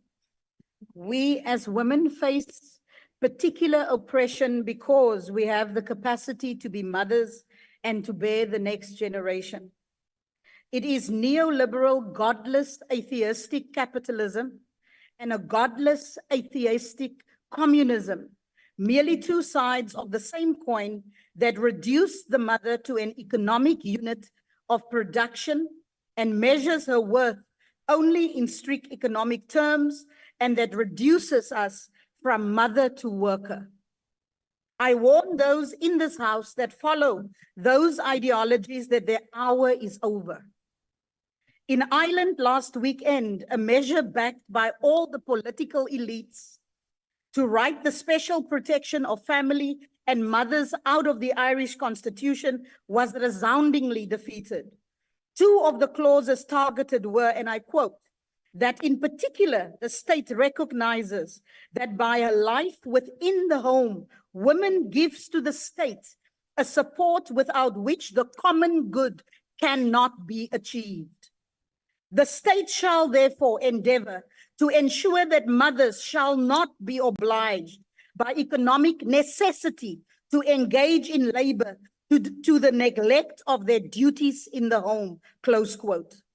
These words are slightly old-fashioned, but it sets out core values that are the basis of society, and that healthy society. The removal of the mother from the young child is never good for the mother, the child, or society. We must make a start somewhere to stop this. And modern technology allows work from home for the fortunate few.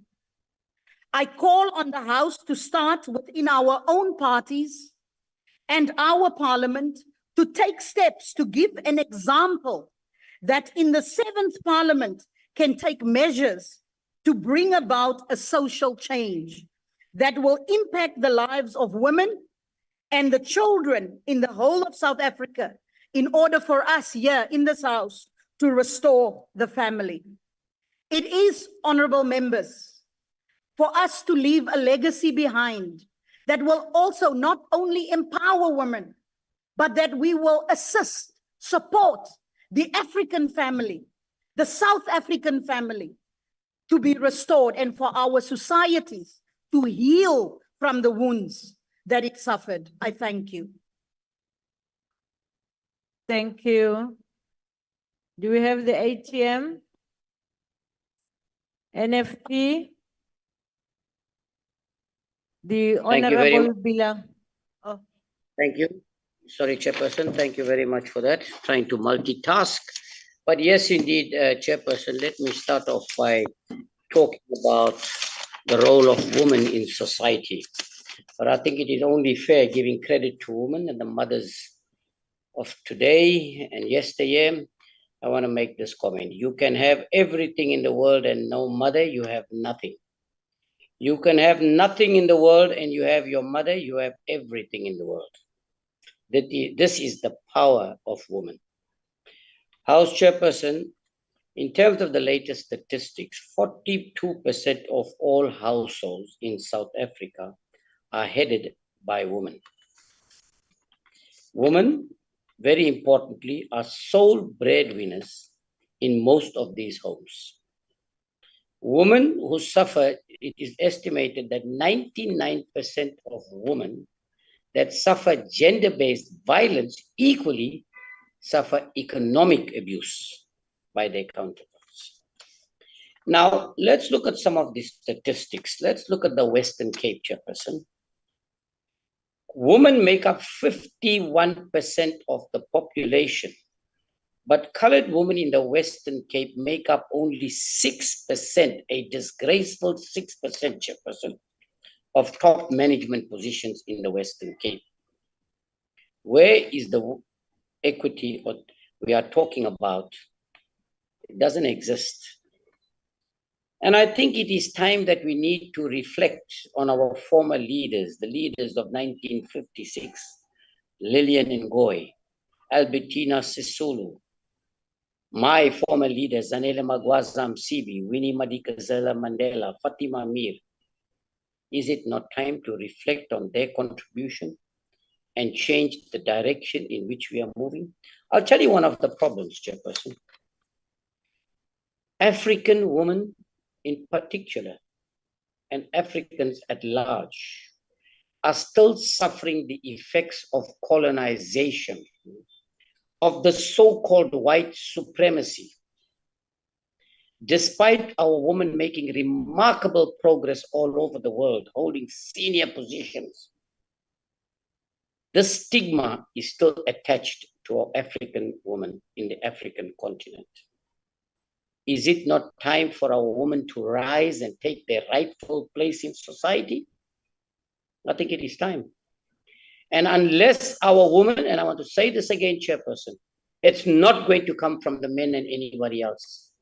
Unless the women of this country and the African continent come together, protect each other, rise, you will not save the African continent from the abuse and the control and the power of the Western society, and more importantly, Europe and the Zionist state of Israel. Thank you very much. Thank you very much. Thank you. Before I call on the next speaker, Honorable Kakao, the rules of this house do not allow what you are doing. Check Rule 64. G. Now, please do. Angikhulumi nawe. Angikhulumi.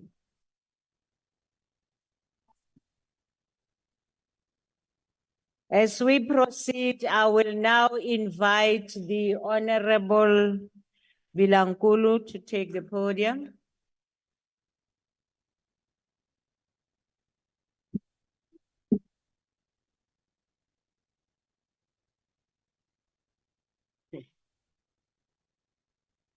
Thank you, Chairperson. Bachabiseke kwenu, ma-Afrika Dzonga, na milosa inhlikani. Ni khensa Xikwembu kuva namuntlha ni ri kona ni hanya. Ni ri ma-Afrika Dzonga. Ni ri wansati. Not kuva wansati ntsena. Ni ri a conqueror, responsible, fearless, unique, and a button of hope to our women. Chairperson, ani nga heti nkarhi hi ku lava ku hlamula leswi opposition a va vula swona. Hi ku a ni swi compare na nchumu. Mara leswi ni lava ku swi declare standing here today, i ku ANC ya vuya. ANC yi ta aku mi leadeni under the leadership ya President Ramaphosa. Mi nga vulavula, mi nga endla yini? Leswi n'wina mi tivaka swona ntsena i ku miholo wa n'wina wu ta hi ku kaneta. We are not here to oppose, but we are here to service our communities or our people down there. Being a South African, a woman, not just a woman, but a conqueror, a responsible, fearless, unique, and button of hope to our women, member of the ANC under the leadership of President Ramaphosa, listen to this. Empowering women, you are unlocking the world's potential. It is essential to health, social development of families, communities, and the country at large. That's exactly what the ANC is doing right now. This debate comes at a critical time for us as we are left with few days to go for national and provincial election to vote for the 7th administration. Women as majority citizens and majority voters in this country, therefore, we need to be careful of who we choose to govern. As women, we must choose a government that not only promises to invest and prioritize our needs, but one that has shown commitment and has history in empowering women. We need a government that will accelerate and gain and the gains we have achieved, not to take us back. And I'm talking about the ANC. Women in this country have a history of uniting across racial and party political lines when it comes to fighting for women's rights. The progress in terms of women empowerment that we have today was not given to us in a platter. We stood up, we fought side by side with male comrades, fought against our male comrades when they become barriers of women's empowerment. And we even stood up to influence the constitution of the country to provide guarantees of women's rights. We have achieved a lot in terms of increasing women in leadership positions. We are currently having more than 45% of women representatives in parliament. This is not the ideal that we want as majority citizens in this country, but it is a great step in the right direction. The increase in number of women represented in leadership positions would not happen if the government of the governing party, the ANC, was not responsive to needs and rights of women in this country. We all know that as a country, we do not have legislated quotas to compel political parties to have 50-50 representation in party lists. The current representation of women in parliament is due to the mighty ANC adopting voluntarily gender quotas. In the absence of legislative quotas, we are the multi-party women's caucus urge all political parties to adopt voluntary quotas and have 50-50 representation in their party list for the next coming election in the upcoming administration. We want to see more women coming from the opposition benches. The ANC-led government has a history of investing in women through adopting of various domestic legislation, as well as being member state of various regions, regional, continental, and international protocols aimed at ensuring that women have full and equal enjoyment of all rights and freedom. The ANC-led government has indeed provided a fertile ground for women to thrive and effectively participate in leadership positions. The very first speaker of the first democratic parliament was a woman, the late Frank Dingwala. May her soul continue to rest in power. A seasoned activist who advocated for both human and women's rights. Frank Dingwala paved a way for other women to be speakers of parliament. And this includes Mama Baleka Bete, Mama Thandi Modise, and our current speaker, Mama Nosiviwe Mapisa Ngakula. We have women like Mama Phumzile Mlambo-Ngcuka, who is our first woman to be Deputy President of the Republic of South Africa, and later an Executive Director of UN Women. Our South African women are not only taking leadership positions within the country, but are also known by breaking barriers in continental and intercontinental organizations. Dr. Nkosazana Dlamini Zuma, sitting Chancellor of the University of Limpopo, became the first woman in Africa to chair the African Union Commission. And this provided hope and mentorship to all women and girls in Africa as a whole. Desiree Ellis, a former player, coach, and a founder member of Banyana Banyana, and the second captain of the team. In April 2023, she was bestowed the National Order of Inkamanga by the South African government for a contribution to soccer.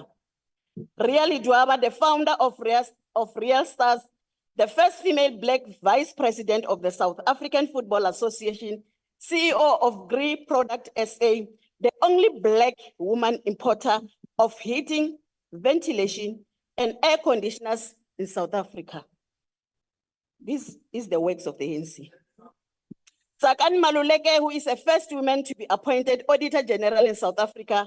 In judiciary, we have Judge Mandisa Maya, who is the first woman president of the Supreme Court of Appeal, the first woman Deputy Chief Justice, now nominated the Chief Justice by President Ramaphosa.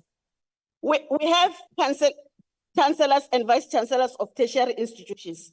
We have empowered women to occupy positions that were once male-dominated, such as military, and Peteho Molawa is a first Black woman helicopter pilot in the South African Air Force. In addition to various programs made to empower women, this government has also adopted a set aside 40% of all government procurement in favor of women-owned business. This came about through understanding that there are certain barriers that hinder women in businesses. We must not forget that women occupying these positions are not exempted from their gendered roles of being mothers, wives, daughters, etc. These women still have a burden of unpaid care work waiting for them at home when they knock off work. We must also not forget that when we accelerate women's leadership positions, there are certain stigmas that they are labeled with. This includes being accused of sleeping their way to the top, bribing people for positions of being just affirmative action employees. The society tends to forget that the affirmative action legislation is about leveling the playing field for women in male-dominated sectors or organizations for suitable qualified individuals to relevant position. Being a caring and developmental government, that it's the current administration understands the importance of establishing certain structures within government. These structures are aimed at supporting women, enabling them to stay longer in leadership roles. And that is one of the reasons we have a fully resourced multi-party women caucus as a support structure for all women parliamentarians, no matter the political party affiliation. And these machinery are aimed at ensuring gender sensitive and responsive workplaces by advocating family-friendly facilities. The ANC-led government is indeed developmental and forward-thinking. In investing in women, we understand that women are not a homogeneous group. We have women who have disabilities. We have women who fall under the LGBTQAI+ community. We have educated women. We have women from rural areas, etc. We understand that we cannot have a blanket approach in investing in these women to ensure inclusion and cater for diversity. For the diversity we have adopted, especially legislation to cater for diverse needs. For example, we have adopted policies that cater for same-sex marriages. We also have adopted legislation to cater for trans persons who would want to alter their sex status. We are amongst the few African countries which accept same-sex relationships, and we have the current administration to thank for that. While we have a lot to celebrate as a country, we understand that they are part of the continental and global village, and therefore we cannot forget the plight of women and children in conflict and war zones. During time of war and conflict, women and children are always subjected to the most inhuman conditions: rape, sexual exploitation, forced prostitution, forced labor, are some of gruesome things women and children are subjected to. We support the African Union initiative on silencing the guns and further commit to ensure safety and protection of women in this country. We also understand that our homes have become war zones with gun-wielding perpetrators that we share homes, beds, and meals with. So silencing the guns in our own homes is also particularly important, as intimate partner violence and reported as being high in South Africa. Thank you. Thank you, Chair. The AIC, COPE, PAC. House Chair. House Chair. Yes. Mr. Luate, Yes. you may proceed. Thank you, House Chair. House Chair, it is at this time on the 8th of March that we celebrate International Women's Day.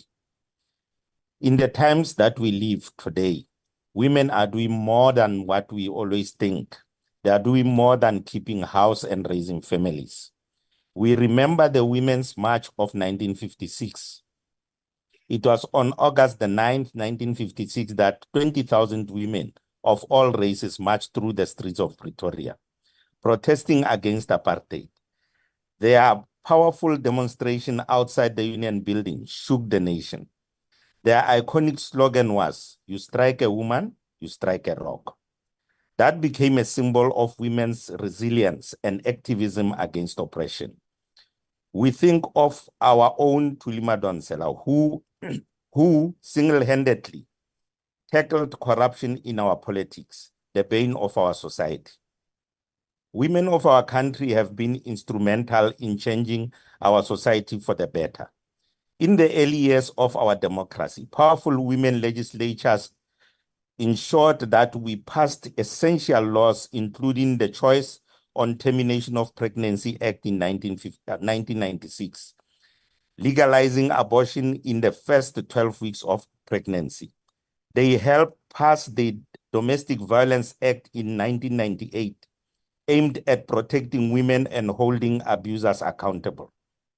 On March the 8th, we celebrate the achievement of women and keep alive the need for advocating and practicing gender equality. This year, the campaign theme is #InspireInclusion, emphasizing the need for inclusivity and change in society. The official United Nations theme for the International Women's Day 2021 is Invest in Women, Accelerate Progress. According to the World Economic Forum's Global Gender Gap Report of 2023, it will take another 131 years to achieve gender parity globally. Our country has an opportunity to lead the world. We need that by empowering women, it will have far-reaching effects, including boosting economies and contributing to peace processes. The United Nations Secretary General Antonio Guterres is emphasizing the importance of women's full participation and leadership across all sectors. International Women's Day originated as National Women's Day in the United States in the 1900s. It gained international recognition during the Second International Conference of Working Women in Copenhagen, Denmark, where women activists called for an international day to amplify their demands for equality rights. Thank you, House Chair. We now call on the PAC. Al-Jama, the Honorable Kanyile.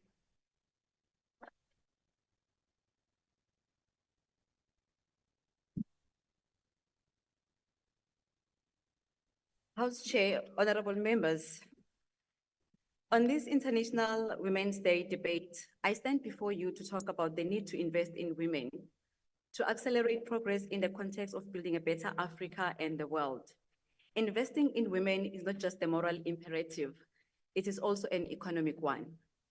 House Chair, International Women's Day is a celebration of women's achievements, a call to action for gender equality, and the recognition of the progress made while acknowledging the work ahead. Women make up half of the world's population and play a critical role in driving progress and development. However, they continue to face significant barriers that limit their ability to participate fully in society. In Africa, women face numerous challenges such as limited access to education, healthcare, finance, and technology. This inequality not only hinders their career growth, but also affects their mental and physical well-being. It also exposes them to impoverished living conditions. Addressing these challenges and investing in women's empowerment should be a top priority for Africa, African nations, and the world as a whole. Investing in women can accelerate progress in building a better world in several ways. For instance, when women are educated and employed, they can contribute to the economic growth and poverty reduction. When women have access to financial resources and land ownership, they can create new businesses and generate employment opportunities for others, which in turn drives economic growth. This is why the DA wants everyone who owns the land to have a title deed proving ownership. Moreover, investing in women's health, safety, and security can lead to better maternal and child health outcomes, reducing mortality rates and improving overall health indicators. One of the DA's manifesto pillars is that the DA has a plan to enable people to rescue themselves from poverty and inequality.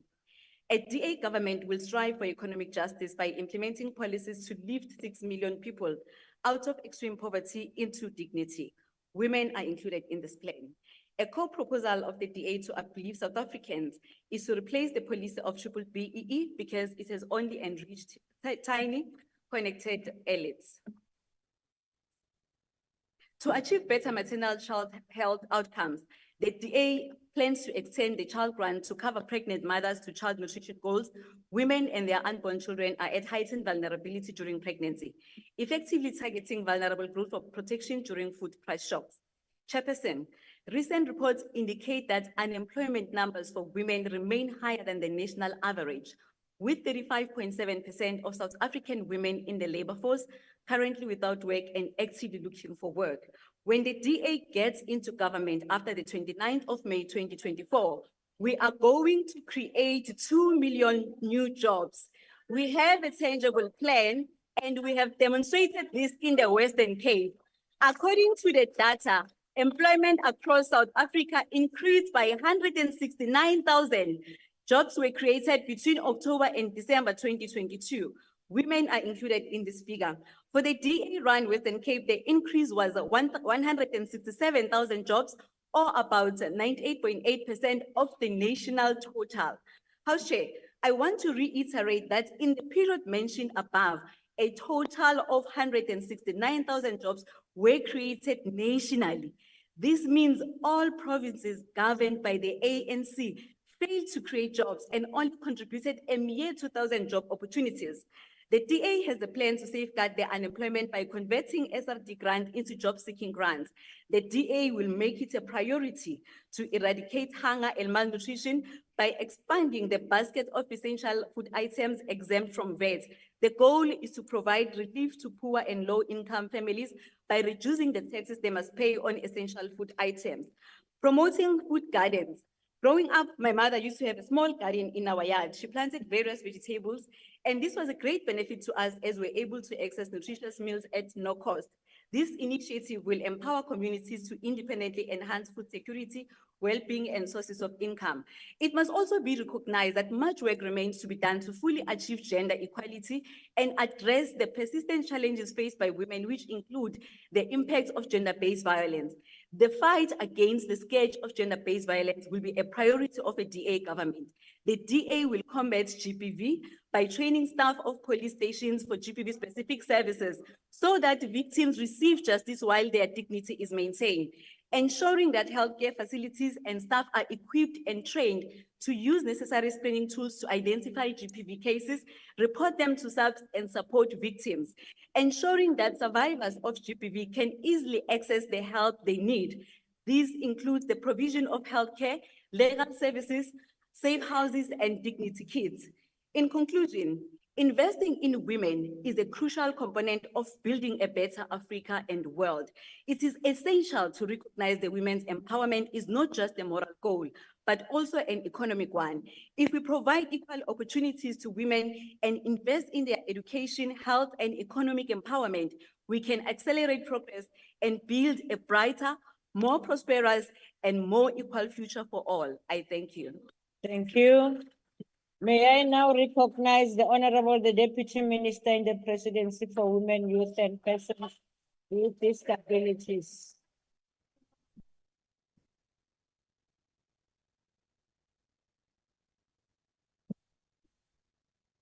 Honorable House Chair, Ministers and Deputy Minister, Chief Whip of the ruling party, I must confess that I'm humbled to be part of this debate that is celebrating International Women's Day during the month of March, which is Human Rights Month. This year marks 30 years of our democracy as a country. It is articulated by democratic government that human rights are women's rights, which is not the case for all women globally. In countries that are ravaged by wars, women and children are the most affected, not only with their health, but with their lives, as they are brutally raped, maimed, and killed. In this case, we stand with women of Palestine. We join the world by saying, from the river to the sea, Palestine will be free. Honorable Chair, the right to have access to health care service is a basic human right guaranteed by the Constitution. Section 27 of the Constitution provides that everyone has the right to have access to health care services, including reproductive health care services, and no one may be refused emergency medical treatment. South Africa, as a member of state to the Maputo Protocol, is also mandated to implement the provision of the protocol on sexual and reproductive health and rights. It is important, therefore, to acknowledge that the current healthcare system was inherited from apartheid, and you all know about the provision of inferior care for most of the population based in race, including millions of Black women. During apartheid, Black people were not able to access higher quality and subsidized private care and were limited to poor quality public. Namhlanje sivintsum ukuthi they are going to do this and that, which they could not do for over 300 years, Honorable Chair. Honorable Chair, we should acknowledge that despite the inherited apartheid legacy, strides have been made to improve the lives of women and girls since the dawn of democracy. We are not saying we are going to do it. We have done it. We are saying we're going to make sure that we accelerate the progress. Some of the key achievements include the provision of free medical care service to pregnant women and under 6 years old, reduction of mother-to-child transmission of AIDS, HIV, significant decrease in maternal mortality and morbidity, increased access to prenatal, postnatal care to pregnant women and new mothers, increase in public health care facilities, such as clinics and hospitals in areas where these were not provided prior to 1994. Universal provision of antiretroviral treatment and the significant drop in death related to HIV and AIDS. Provision of free sanitary products to indigent girls and women. Zero VAT rating on sanitary products, water and sanitation hygiene program instituted by Department of Education. Provision of toilets, water and improved sanitation facilities, and reducing pig toilets so that girls can have privacy in the accessing sanitation during their menstruation. Honorable Speaker, South Africa law guarantees access to sexual and reproductive health services. The democratic government has since 1994 developed sexual and reproductive rights related legislation. Simvile up, honorable member, articulating that.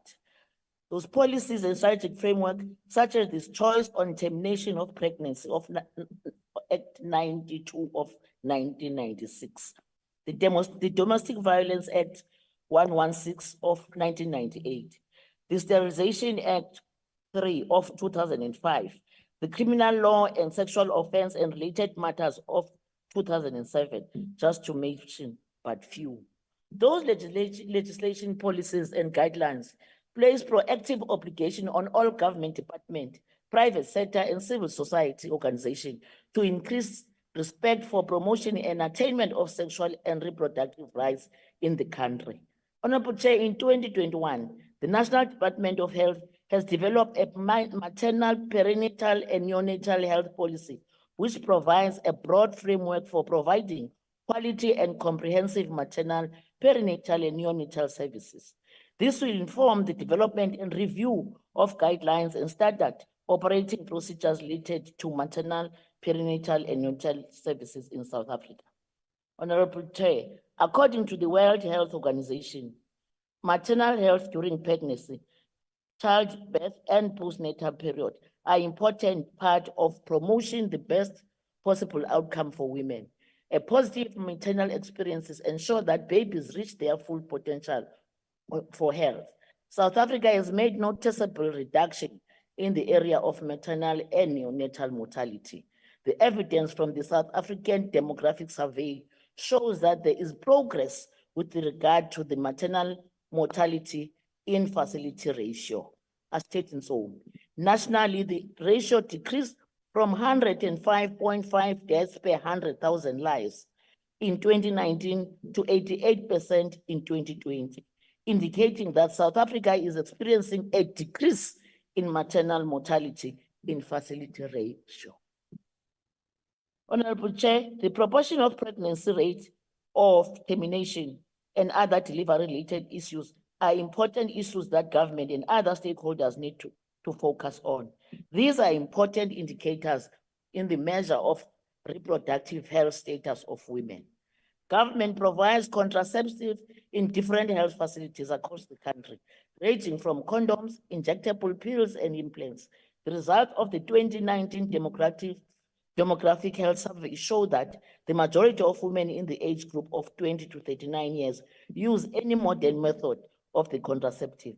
It is an issue of concern that while government have made different contraceptive options available for women and girls, we do, Honorable Chair, still have our younger generation between 15 and 19 years old, constituting the highest proportion of those not currently using contraception, which is 75.1%, followed by those in the age group between 45 and 49, which is 60.6%, as Mandanga Gezondaba. Access to contraceptive levels differ by level of education and geographic distribution. The use of modern method of contraceptive in South Africa has risen in urban areas and continues to increase. The use of contraceptive among sexual active women is similar across all age groups, including adolescent women, with the exception of women aged 45 and 49.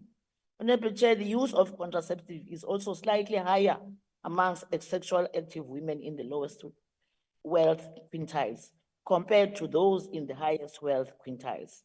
The unmet need for contraception is the highest among the group of women with highest fertility rates, particularly among adolescent and youth. Over the past 30 years, the country has made significant improvement in maternal and child care health and reducing the HIV burden. On maternal health care, data shows that there is a high level of access to care across the country, education levels, and different poverty quintiles. South Africa has been very successful in this regard. Listen very carefully. South Africa has been very successful in this regard. And South Africa is led by one democratic government under the leadership of the African National Congress, in case you forgot. As you are going around the world to go and call all the terrorists and everything that we saw during apartheid to come and once again savage us like you did before 1994. We are those women who seated in those prisons. It's us that were maimed, killed and raped by your brothers whom made sure that thought that we'll never see the light of the day of the 27th April 1994. Honorable members, through the Department of Basic Education, government has ensured that it proactively educates young people in public schools by introducing sexual and reproductive health rights lessons with the life orientation subject. This is a powerful tool to impact this awareness to both boys and girls, because such knowledge needs to be transcend genders so that we have a better informed society. These churches that are leading with malicious lies, telling people that this must not be discussed and must not be known. And the problem that we're experiencing at the present moment, their children are made to sit at the back. They are not being shown because they are victims of what they are preaching, confirming or creating a perception that they are preaching the gospel of God. That's not the God that we know. It's not correct, honorable members. Honorable Speaker, our government have ensured that our people have access to health facilities close to where they live. It is important to indicate that the results of the 2022 General Household Survey revealed that majority of our people, 73%, suggest that they would first go to the public clinics, hospital, or other public institution for their health consultations. This is important because the type of healthcare facility consulted by household members are influenced by factors such as household proximity to facilities, as well as personal preference based on factors such as affordability and the perceived quality of services. The majority of South Africans access healthcare through the public care system and are satisfied with the service they receive. But barriers to access persist and are affected by both race and gender. Barriers in accessing services include such services being too expensive or too far away, and many resort to self-medicating or considering the illness not severe enough to obtain such help. Many experience issues related to transport, so access to healthcare is affected. The last demographic health survey conducted in the country indicates that race, age, income, and location differences are pronounced in explaining differentials in access between women and men, both in access to service as well as the quality of delivery. The better quality of healthcare in the main is unaffordable to most Black and African women and girls. The World Bank Gender Assessment in South Africa in 2021 stated that 4 in 10 Black women reported at least one problem in accessing healthcare, as compared to less than 1 in 10 white women. The medical coverage is also key to access the medical care. The finding from the 2022 General Household Survey showed that 15.8% of the population were covered by a medical aid scheme. The finding shows that there is a huge disparity in terms of access to medical aid by race. The findings show that 71.9% of white individuals were members of a medical aid scheme, compared to 48.7% of Indian/Asian individuals. 18.2% of colored and 9.7% of Black Africans.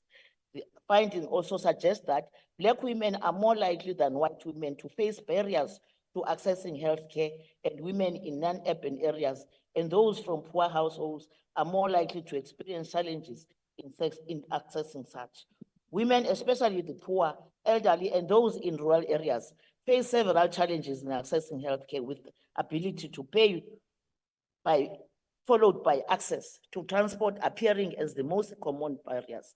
We congratulate Honorable Chairperson, the National Assembly, and the NSOP on passing the NHI bill, which is now with the President to sign. This will remove more than 300 years old barriers that women have been experiencing. Honorable Chair, sanitary dignity and access to menstrual health is a challenge in the country, with direct influence on girls' education. To demonstrate government commitment in addressing menstrual health, in 2023-24 financial year, it had allocated 516 million rands in equitable share to all 9 provinces to address period poverty. This program is undertaken under the auspices of the Department of Women, Youth and Persons with Disability, in collaborating with provinces. To further provide commitments to this resolve, in 2024-2025, Treasury has allocated 214 million rands and an increase by 10,498 million rand from the previous financial year. Thank you very much, Honorable Chair, for being part of this. This we have done. All we are saying to our women, go and vote for a government who has started the good work, so that we can progress. Don't vote for people that don't know what they are doing. I thank you, Chair. Thank you. Order, honorable members. That concludes the debate on International Women's Day. May I say Malbongwe? Thank you very much. As we proceed to the 4th order, the Secretary. Consideration of report of Portfolio Committee on Justice and Correctional Services on upliftment of the provisional suspension from office on certain conditions of Magistrate K Bodlani and Acting Regional Magistrate at Umlazi, KwaZulu-Natal. Thank you. I will now recognize the Honorable Magwanisha, Chairperson, to introduce the reports. Thank you very much, House Chairperson. Honorable Ministers and Deputy Ministers, the Chief Whip of the Majority Party, honorable members. The Minister provisionally suspended Ms. K Bodlani on the 21st of July 2020 on the grounds of misconduct, pending the outcome of an investigation into her fitness to hold office. Parliament confirmed Ms. Bodlani's provisional suspension, the NCOP on the 17th of September 2020, and the National Assembly on the 19th of March 2021. The Magistrates Commission has recommended that Ms. Bodlani's suspension be lifted to comply with a High Court order subject to various conditions. In his letter dated 29 November 2023, the Minister advised that he supports the Commission's recommendations. The committee recommends that the House approves the request to uplift Ms. Bodlani's provisional suspension subject to the following conditions. Ms. Bodlani only deal with the reconstruction of the record of the Umlazi Regional Court case in the State versus Clement Mbuso Ndlovu to comply with the court order. She be instructed to attend it as a matter of urgency. She must not conduct herself in a manner that compromises the integrity of the judiciary and bring the administration of justice into disrepute. She is not assigned any other cases to deal with. And the Regional Court President of KwaZulu-Natal must provide regular reports to the Commission on whether Ms. Bodlani is abiding by the conditions of the lifting of her provisional suspension. And he must also provide progress of the reconstruction of the court records as required by the High Court. The committee included the condition that the upliftment be only for 2 weeks.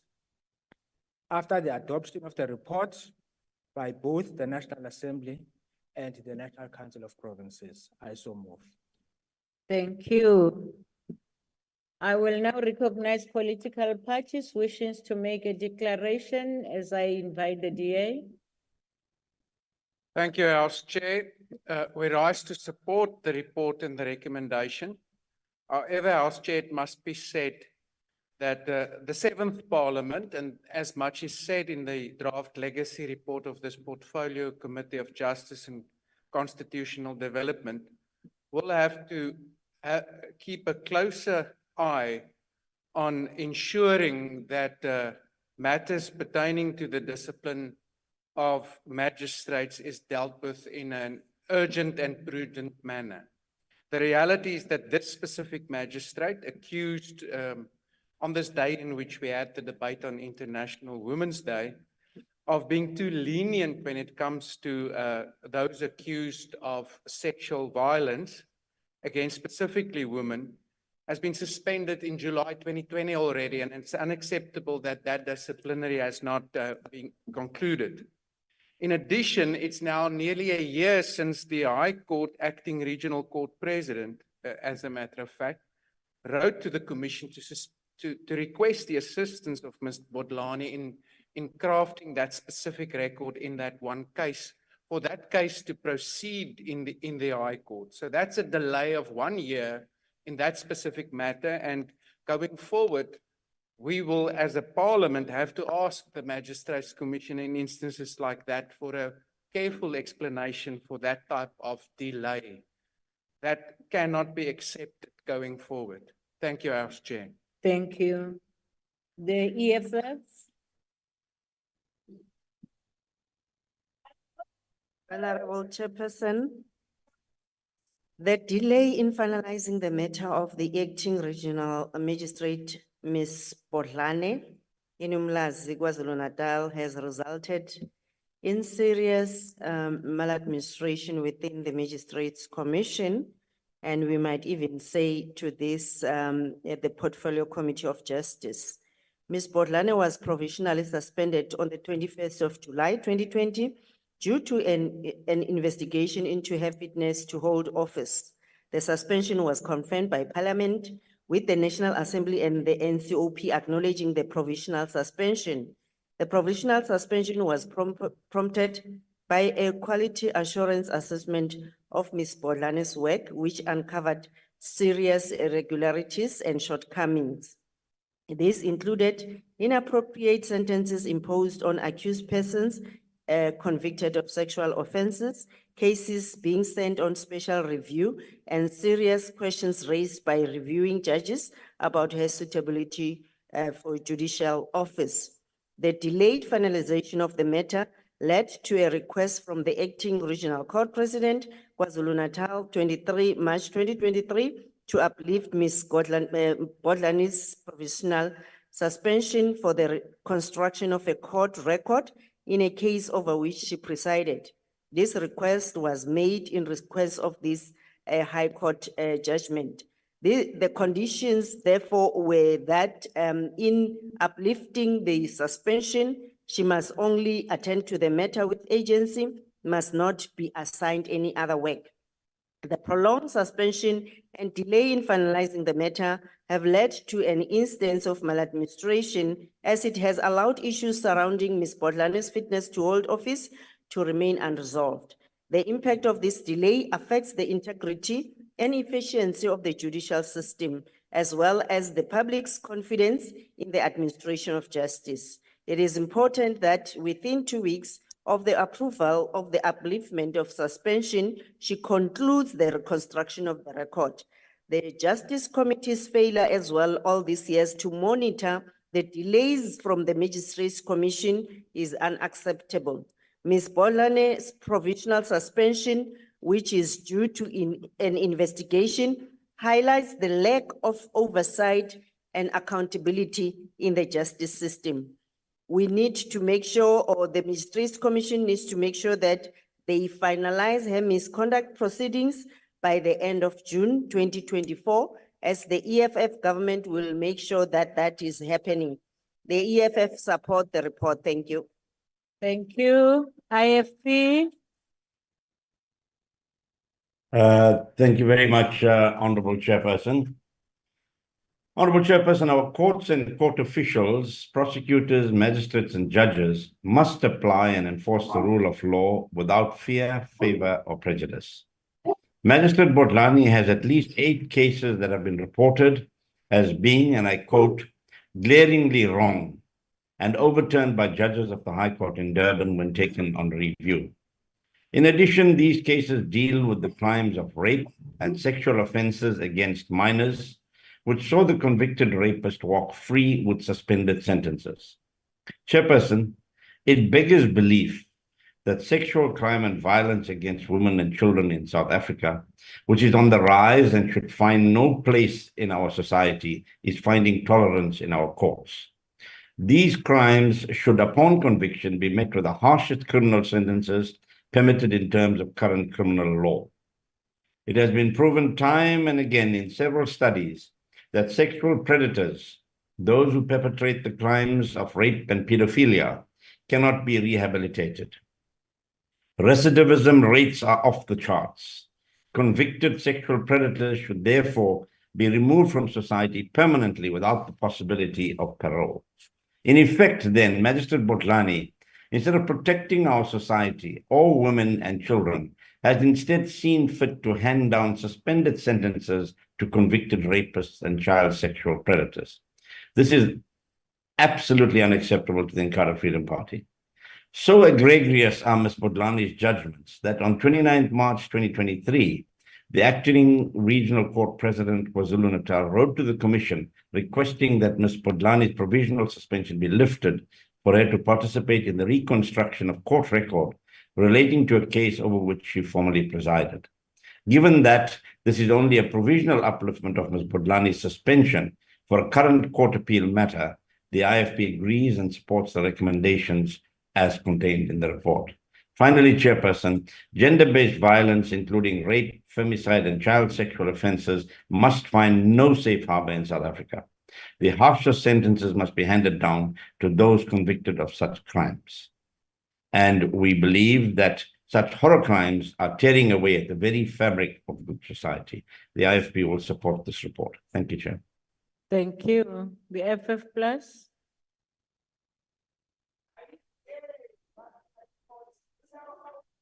ACDP. Thank you, House Chair.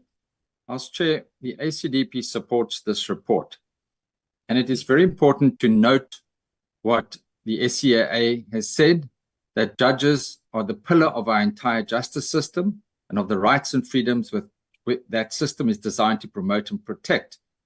And as a Canadian case stated, the summary of standard of behavior to be expected from a judge and the public demands virtually irreproachable conduct from anyone performing a judicial function. It must give the appearance of being an example of impartiality, independence, and integrity. What is demanded of them is something far above what is demanded of their fellow citizens. The ACDP agrees and believes that these principles apply with equal force to magistrates. Now, the Bodlani case involving an acting regional court magistrate, a very senior magistrate, is under very unique circumstances. This specific magistrate was accused of being too lenient with sentences on rape, sexual offences, even against minors. This is shocking to the ACDP and is despite Parliament passing minimum sentencing legislation to deal with these horrific offences.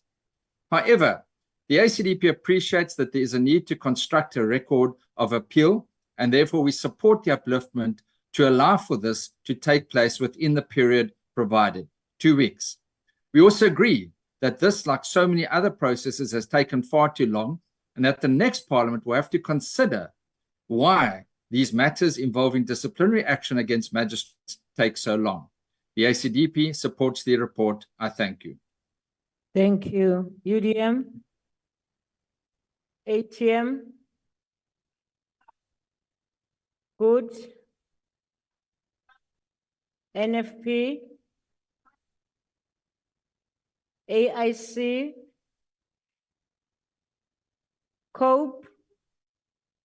We support the report. Thank you. PAC? Al-Jama? The ANC?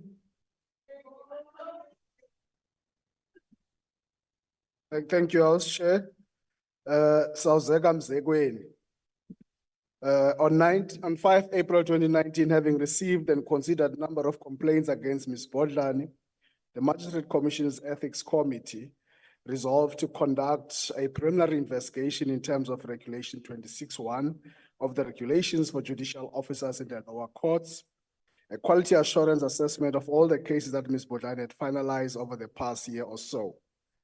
The allegations of misconduct directed against Ms. Bodlani included sending email messages to a number of her peers which contained racial remarks, allegations of racism, and allegations of favoritism against Acting Regional Court President of KZN, making derogatory and insulting comments about a colleague at the Umlazi court, Umanjigelo.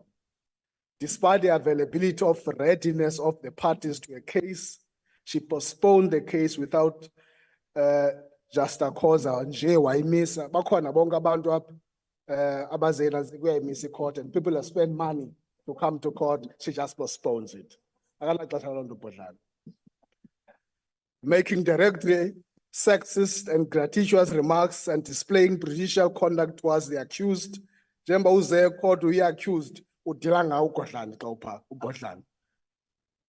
Now, indicating in writing on several occasions that she would not comply with an order duly given to her by her judicial head of office and the Acting Regional Court President of KZN to furnish the letter with various case records and her reasons to be sent on a special review in terms of Section 3044 of the Criminal Procedure Act. A special review. There are two types of reviews. There's an automatic review, which happens immediately if you are a magistrate that is less than 7 years. You can't make a judgment over certain years or 5 years and so on. Then a special review is when in your judgment, there are granular irregularities that needs to be corrected. So apha ke sithetha nge-special review kulona umanje uBodlani. The judicial quality assessment of Bodlani's work revealed the following serious irregularities and obvious shortcomings, including imposing incompetent sentences, disregarding the procedures prescribed by the sections of the Criminal Procedure Act. So, akumthetho apha uhambe ecaleni no Bodlani. It's not that azikho izinto, yaqonda. Not following the provisions of the CPA as it relates to child witness. So when you deal with child witness, there are things called preliminary inquiries. Akazenzi uBodlani zonto ezo. Because abantwana kufanele bachekwe kuqala uba bayilungele nalento. Wenze secaleni uBodlani. Kufanele nihambe kakuhle nansi ingabi ngathi simdlela indlala uBodlani. Ni understand. When we debated on Ms. Bodlani's provisional suspension, we indicated that her judgments on GBV-related matters, especially those involving children, were gravely concerning. We maintain that magistrates and judges play a crucial role in eradicating the scourge of GBV in South Africa. In a country where GBV and other related atrocities arrive, survivors should not feel that justice system has failed them. Decisions by the courts should be rational and take into consideration the prevalence of GBV and its effects on survivors. In the interest of justice, as the ANC want to support this report, but these are the things that we want to raise. As a committee, when this matter came, we raised very serious issues under the leadership of the chair around issues of time. And I'm going to tabulate that in terms of because there's no sense of urgency in dealing with these matters. This matter, she was provisionally suspended on the 21st of July, 2020 by the Commission. 17th of December in 2020, this NA approved that suspension. Now, only in 2023, 3 years later, then Babuya, Bati Upliftment. Now, 3 years has just gone by, nothing has happened. Many of us here, we get affected by that. And as the Justice Committee said, it is not on. To a point, I think last Friday, our chairperson led us into a meeting with the Magistrate Commission to point out that as a Justice Committee, we are not happy with this kind of a delay. You get that in many courts, and we think that that's not the standard. These things must be fixed in dealing with them. So was supporting that for 2 weeks, my uplift, yawuphela 2 weeks, ugqitywe ngoBhodlani kwi-disciplinary committee, yaqonda? Sizaphinde sibuye apha njengoba sizawubuya siyi-ANC sithi ke ngoku ithini i-outcome yaloo nto. Thank you. Sithokoze mhlonishwa. Order, honorable members. Are there any objections to the adoption of the report of the committee, including the recommendation that the upliftment of the provisional suspension from office of Magistrate K Bodlani with the certain conditions be approved? No objections are agreed to. We will now ask the secretary to read the fifth order. Consideration of report of Portfolio Committee on Justice and Correctional Services on provisional suspension from office of Mr AAK Singh, Senior Magistrate, Pietermaritzburg, KwaZulu-Natal, tabled in terms of Section 13(3)(b) of the Magistrates Act 1993, Act number 90 of 1993. Thank you. May I now recognize the Honorable Gwanishe to introduce the report? Thank you very much, House Chairperson, Ministers and Deputy Ministers, honorable members. Mr. AAK Singh is a senior magistrate at Pietermaritzburg. Having received several complaints, the Magistrate Commission served Mr. Singh with a charge sheet and notice of the recommendation for provisional suspension dated 27 September 2023. Mr. Singh is charged with the following. In July 2023, he sent an inappropriate, concerning and threatening WhatsApp messages to journalists following the publication of an article. Under oath, He stated that he attended a meeting with members of the South African Police Service Crime Intelligence Unit on the 30th of December 2016, but in reality, he did not attend that meeting. He had or has a close relationship with officials attached to crime intelligence, and during 2016-2017, he actively involved himself in investigations and undercover operations. On the 9th of October 2023, Ms. Singh forwarded his representations to the Commission on why he should not be provisionally suspended. On the 13th of October 2023, having considered the seriousness of the allegations, the evidence at hand, and Mr. Singh's representations, the Commission recommended that he be provisionally suspended.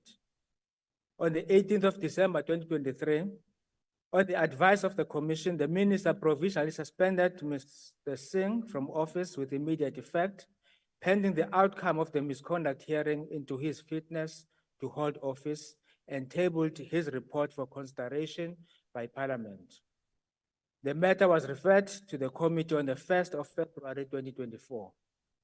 Having considered the report of the Minister of Justice and Correctional Services, dated 20 December 2023, tabled in terms of Section 13, subsection 3B of the Magistrate Court Act of 1993, on the provisional suspension from office on the grounds of misconduct of Mr. AAK Singh, Senior Magistrate Pietermaritzburg, KwaZulu-Natal, the committee recommends that the National Assembly confirm his provisional suspension from office pending the outcome of a misconduct hearing into his fitness to hold office. I thank you. Thank you. I will recognize parties wishing to make declarations and invite the DA. Thank you, House Chair. The independence of the judiciary as a whole is constitutionally enshrined in South Africa with good reason. And this principle is, of course, not primarily for the benefit of individual members of the judiciary, but rather for the benefit of the public. Both the judiciary, or those serving as judges, as well as the magistracy, is also bound by a code of conduct. And in the case of magistrates, the code of conduct in very clear terms say that a magistrate may not associate with anybody to the extent that it may create a perception of bias on the part of that magistrate. So whilst, of course, there's a lot to be said about the need for us as a country to have a functioning crime intelligence unit, it must follow that for a magistrate who's supposed to serve in an independent and impartial manner, and who will invariably be confronted with the products of the activities of the crime intelligence unit, to be involved in the recruitment of suspects appearing in the court where he serves as informants and contacts is highly improper. We therefore support the Minister's request to provisionally suspend Mr. Singh from office pending the finalization of his disciplinary hearing. Thank you. Thank you. The EFF. Thank you, Chairperson. It is deeply concerning that the Commission took an undue amount of time to address the serious allegations against the Senior Magistrate, Mr. Singh. Despite receiving complaints about Mr. Singh, the Commission only took action after the publication of the article in July 2023. This delay raises questions about the Commission's responsiveness and commitment to addressing misconduct within the judicial system. This delay raises questions, and the charge sheet and notice of the recommendation for provisional suspension were dated 27 September 2023, indicating a significant gap between the receipt of the complaint and the initiation of disciplinary proceedings. This delay allowed Mr. Singh to continue in his role despite the serious nature of the allegations against him.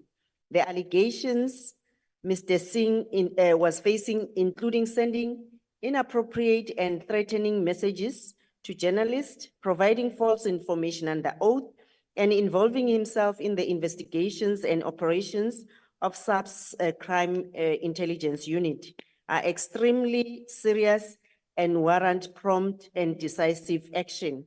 The Commission's tardiness in addressing these allegations reflects poorly on the integrity of the judicial system and undermines public confidence in the administration of justice. Mr. Singh's attempt to defend himself, as evidenced by his representations to the Commission, did not sway their decision to recommend his provisional suspension. Given the serious allegations which he is facing and the evidence at hand, the Commission's recommendations for provisional suspension was entirely warranted.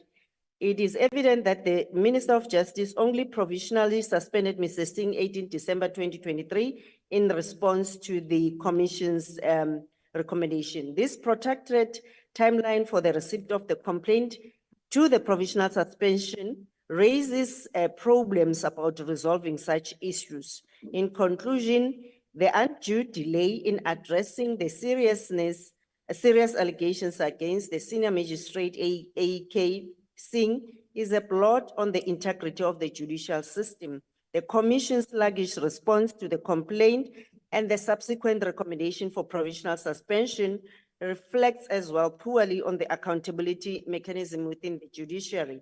Swift and proactive measures must be taken to ensure that such delays do not occur in future and that allegations of misconduct are addressed promptly and decisively to uphold the public's trust in the administration of justice. The EFF supports the report. Thank you.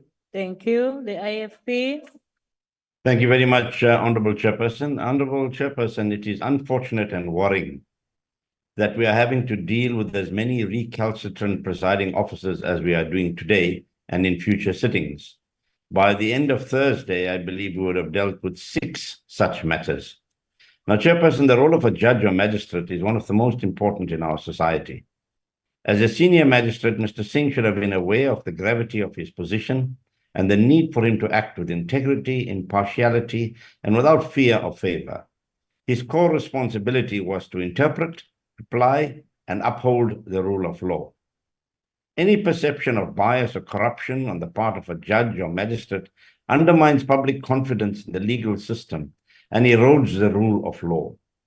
With charges of falsification of information under oath, threatening messages to journalists, and active involvement with members of the crime intelligence in identifying and recruiting suspects who had appeared before him in the Pietermaritzburg Magistrates Court, it is evident that Mr. Singh has breached his office.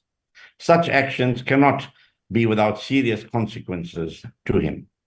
To maintain the integrity of the legal system, the IFP supports the recommendation that Mr. AAK Singh's provisional suspension from the office of magistrate be confirmed, pending the outcome of a misconduct hearing into his fitness to hold the office of magistrate. I thank you, Honorable Chairperson. Thank you. FF Plus.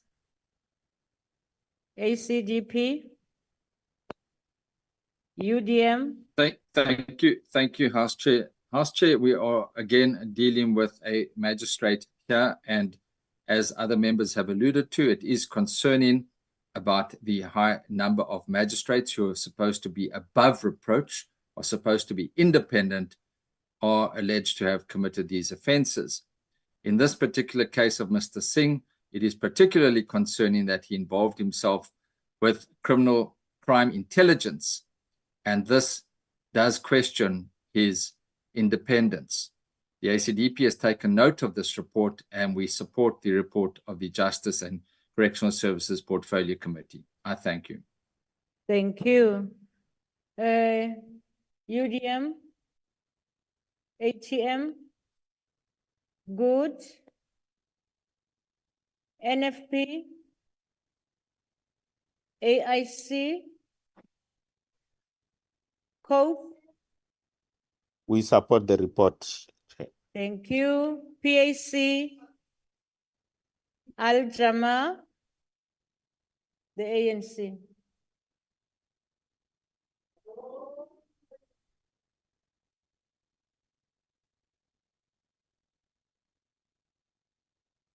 House Chairperson, members of the Executive, members of the House, fellow South Africans. The African National Congress rises in support of the report of the Portfolio Committee on Justice and Correctional Services on the provisional suspension from office of Mr. AAK Singh. Chairperson, strong perceptions of misconduct undermine the reputation of the magistrate. Numerous pieces of law emphasizes that judicial officers must always be above reproach. The overall constitutional standard for the appointment of judicial officers is that they must be fit and proper. This is in addition to the requirements that they must be suitably qualified. A fit and proper judicial officer must embody judicial integrity. The standard of judicial integrity are articulated in the norms and standards for the performance of judicial functions. The Code of Judicial Conduct for Magistrates in terms of Section 16(1)(b) of the Magistrates Act 1993, the Code of Judicial Conduct adopted in terms of Section 12 of the Judicial Service Commission Act 1994, and numerous other standards and at international level, such as the Bangalore Principles. Inter alia, these standards include that a judicial office must always, and not only in the discharge of official duties, act honorably and in a manner befitting the judicial role. As the final arbiter in disputes, they must not only be independent, but also be seen to be independent. The Magistrates Commission received several complaints against Mr. AAK Singh, a senior magistrate at Pietermaritzburg, a charge sheet and notice of the recommendations for provisional suspension dated 27 September 2023 was served on Mr. Singh. The charges concerned that in July 2023, he sent appropriate concerning and threatening WhatsApp messages to journalists, as was indicated earlier, following the publication of an article which contained some serious allegations regarding Ms. Singh's conduct. It was mentioned earlier that under oath, he stated that he attended a meeting with members of SAP's Crime Intelligence Unit on the 30th December 2016. While he did not attend the meeting, he misrepresented himself. He had or has a close relationship, as it was indicated earlier. He actively involved himself in the Crime Intelligence Unit investigations and undercover operations by identifying and recruiting suspects appearing in the Pietermaritzburg Magistrate Court as informants or contacts, assisted with arrangements for the Crime Intelligence Unit to covertly install recordings equipment at an office he identified for recording purposes, assisted the Crime Intelligence Unit with an investigation of a project into fees must fall, incidents, and divulged information regarding the strength of a case against arrested persons to and identified informants or contacts. Chair, Mr. Singh forwarded representations on why the commission should not recommend to the minister that he be provisionally suspended. Having regard to the seriousness of the allegations against him, the evidence, and Mr. Singh's representations, the commission recommended that he be provisionally suspended. Chairperson, on advice of the commission, on the 18th December 2023, the Minister of Justice and Correctional Services provisionally suspended Mr. Singh from office with immediate effect. pending the outcome of the misconduct hearing into his fitness to hold office, and tabled his report for consideration by Parliament in terms of Section 13(3)(b) of the Magistrates Act 1993. It has been reported that the reasons for his provincial suspension pending the outcome of the misconduct hearing far outweigh his submissions for remaining in office.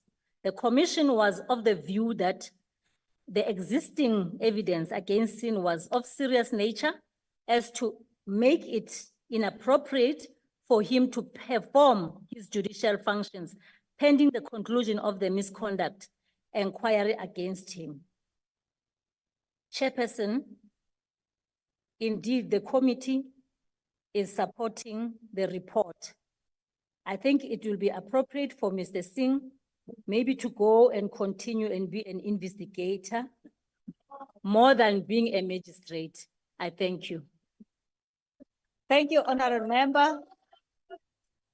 Honorable members, are there any objections to the adoption of the report of the committee, including the recommendations that the provisional suspension from office of Regional Magistrate AAK Singh be confirmed? No objections, the report is agreed to. The Secretary will read the sixth order of the day. Consideration of report of Portfolio Committee on Justice and Correctional Services on removal from office of Mr. K. Maharaj, an additional magistrate at Caledon, due to his continued ill health in terms of Section 13(4)(a) Roman figure 2 of Magistrates Act 1993, Act 90 of 1993. I now recognize Honorable G. Makwanishe. Over to you, sir.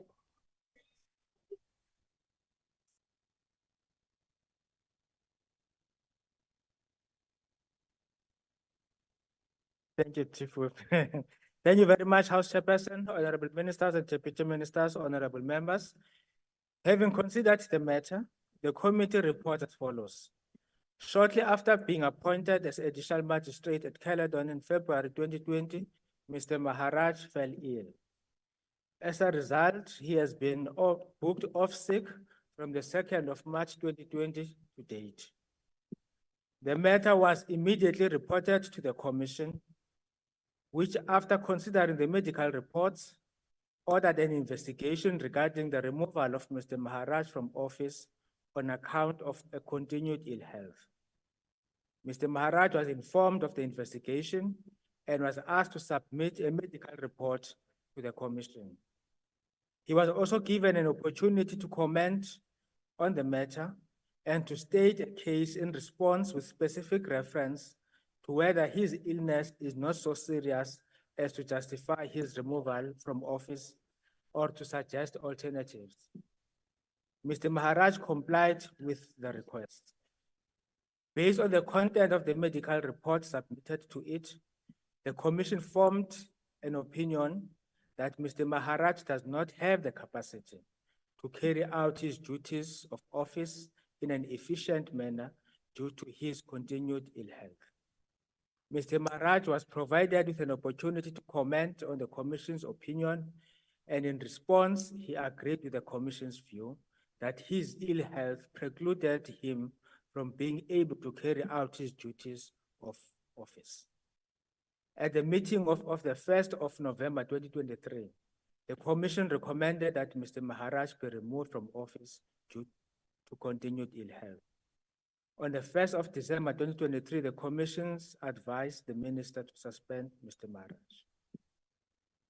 The committee, having considered the Minister's report on the suspension from office of Mr. K. Maharaj due to his continued ill health, reports that it concurs with the suspension and recommends that the National Assembly resolve not to restore Mr. Maharaj from office. I thank you. Thank you. I now recognize political parties that wishes to make declaration. The usual time applies. I haven't called any member for now. And you must move from there, please. I'm trying to speak. No, thank you very much for that. I will now recognize political parties that wishes to make declaration. The usual time for declaration and votes will apply. I now recognize the DA correctly. Thank you, House Chair. I consider myself chastised.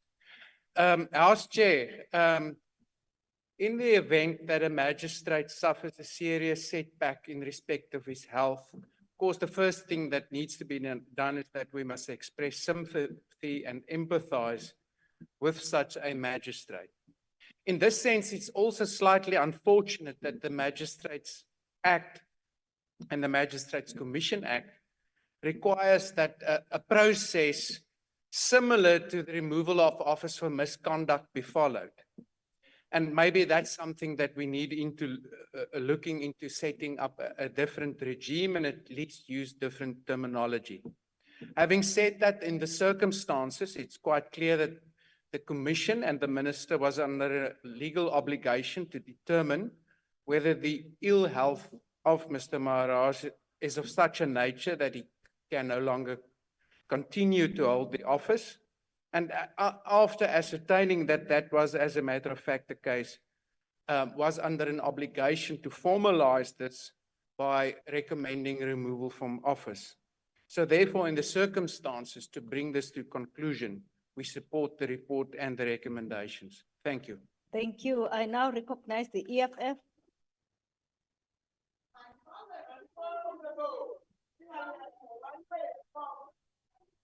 Thank you. Thank you, Chairperson. The EFF support the removal of Mr. Maharaj. We pass our compassion to Mr. Maharaj and family for such an unfortunate circumstances. Indeed, we need to look into the law relating to this kind of removal. Mr. Maharaj was appointed as an aspirant magistrate on the 1st of February 2018, and indeed permanently appointed on the 28th of February in the in the Magistrates Court in Caledon, Western Cape. So the Commission informed Mr. Maharaj of the intended investigation in writing on the 24th of November 2021. However, he refused to accept the notice, claiming an incorrect appointment date. A revised letter was sent to Mr. Maharaj on the 8th of May 2023, and he was requested to submit a medical report, which he did. The report indicated that Mr. Maharaj's condition is of a permanent nature. So again, the Magistrates Commission's inefficiency and undue delay in serving a revised letter took them almost 2 years or 1 year, 18 months to do that. The delay is unacceptable. Such negligence undermines the efficiency of the judicial system and hampers the administration of justice, again casting doubt on the Commission's credibility, because they deal with a very critical part of the judiciary.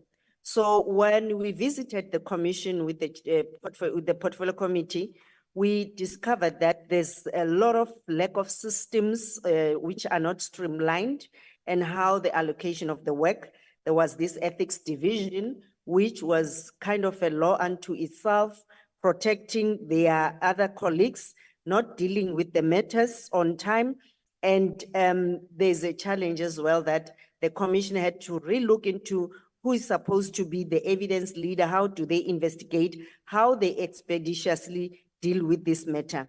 So I think the Commission needs to relook with the 7th administration, and how, as well as the Portfolio Committee on Justice, we should constantly follow up and make sure that we monitor and such delays are not taking place.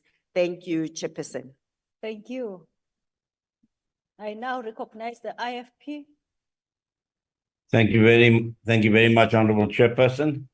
Honorable Chairperson, it is important to recognize that while allowances can and should be made for the ill health of our magistrates and judges, we must also prioritize the efficient functioning of our courts. It is unfortunate that in the case of Mr. Maharaj, the delay in resolving his situation has caused additional financial strain on our limited resources. We must ensure that our judicial officials receive the support they need to perform their duties effectively. However, we also need to encourage cooperation with the various entities that are seized with the performance monitoring and investigations into issues such as ill health. It is heartening to note that Mr. Maharaj has come to an agreement that he is unable to continue his functions as a judicial officer due to his continued ill health. We trust that he is being provided with the necessary support and care during this difficult time. However, of serious concern, though, is the delay in bringing this matter before Parliament for consideration, and we must investigate and take corrective action to prevent similar delays in the future. In conclusion, we must also recognize the importance of ensuring that the justice system is accessible and efficient for all citizens, regardless of their background or socioeconomic status. We must continue to work towards a justice system that is fair, transparent, and accountable. Furthermore, we need to ensure that our judicial officials are adequately trained and equipped to handle the challenges of their roles. We must prioritize the provision of resources and support to help them perform their duties effectively. We wish Mr. Maharaj well and trust that he is not completely lost to the legal fraternity. The IFP fully supports the committee's recommendation on this matter. Thank you, Chair. Thank you. I now recognize the FF Plus. The ACDP. UDM. To this report, and it is extremely sad when Oh, they're here. a magistrate, in this case, Mr. Maharaj, is suspended from office due to his continued ill health. However, it must be noted that he was booked off sick since the 2nd of March 2020. That's 4 years. So for 4 years, the magistracy has had to have relief magistrates at Caledon whilst this matter has been finalized. It is significant, and we welcome the fact that Mr. Maharaj agreed that he's unable to continue his functions as a judicial officer due to his ill health. And we also welcome the fact that the committee has met with the Magistrates Commission to discuss these delays in finalizing these matters. We wish Mr. Maharaj everything of the best, but we are appreciative of the fact that the judicial system needs to continue and that an additional magistrate for Caledon will need to be appointed to resolve the issue of having relief magistrates being sitting there and in view of the shortage of magistrates across the country. The ACDP will support this report. I thank you. Thank you. Honourable members, order. Honourable members, Honourable Sonti, screaming so loud. No, you can't do that. No, Honourable Hope, don't entertain her, please. Order, honourable members. Honourable members, I now recognize the UTM. ATM.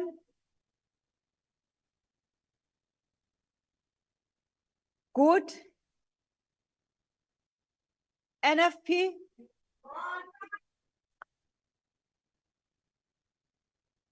AIC.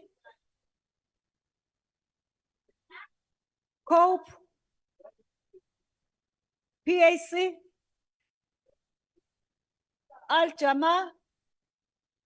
I now recognize the ANC.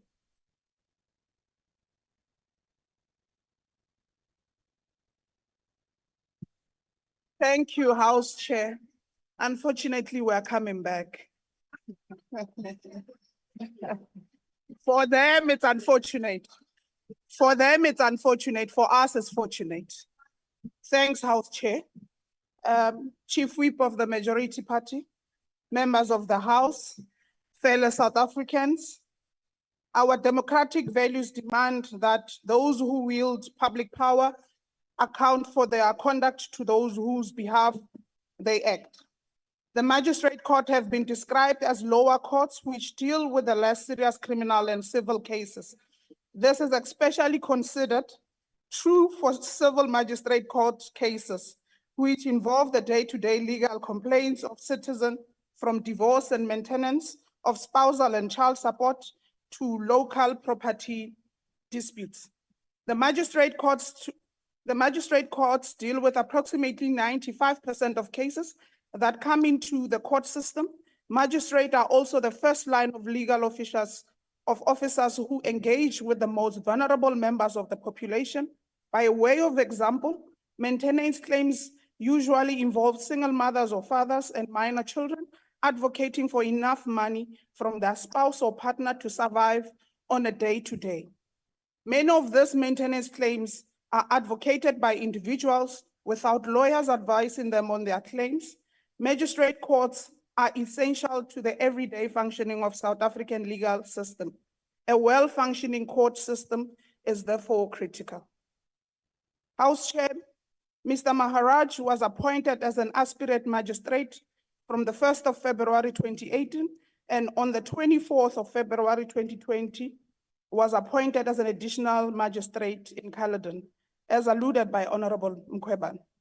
On the 2nd March 2020, Mr. Maharaj experienced ill health while presiding in court. This has resulted in him being booked off sick from the 2nd March 2020 to date.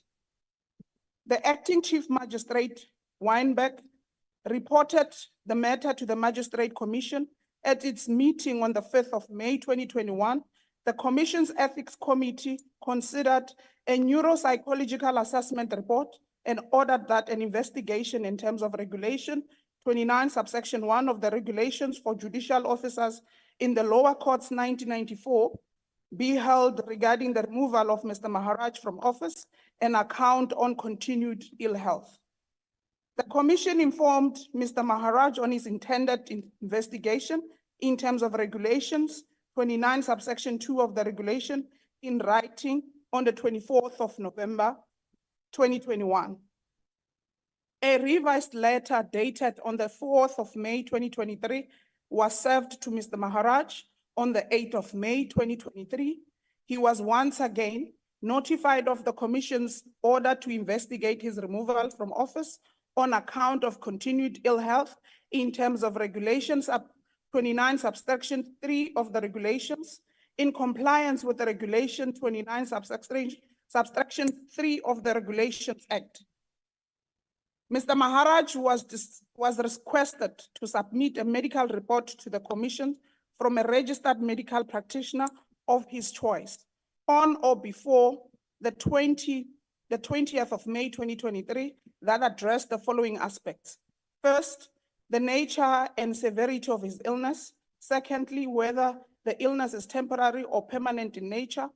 Thirdly, the extent and seriousness of his illness. Fourthly, the prognosis and prospect of recovery. And lastly, whether the illness will exceed the statutory entitled sick leave. House Chair, he was afforded the opportunity to comment on the matter and to state a case in response with specifics reference to whether his illness is not as serious as to justify his removal from office or to suggest any alternatives. Mr. Maharaj complied with the request and submitted an updated report based on the contents of the medical reports submitted to the Commission. The Executive Committee of the Commission formed the opinion that Mr. Maharaj does not have the capacity to carry out his duties of office in an efficient manner due to his continued ill health. The Commission furnished Mr. Maharaj with a written explanation of his opinion that he does not have the capacity to carry out his duties of office in an efficient manner and in terms of the regulation.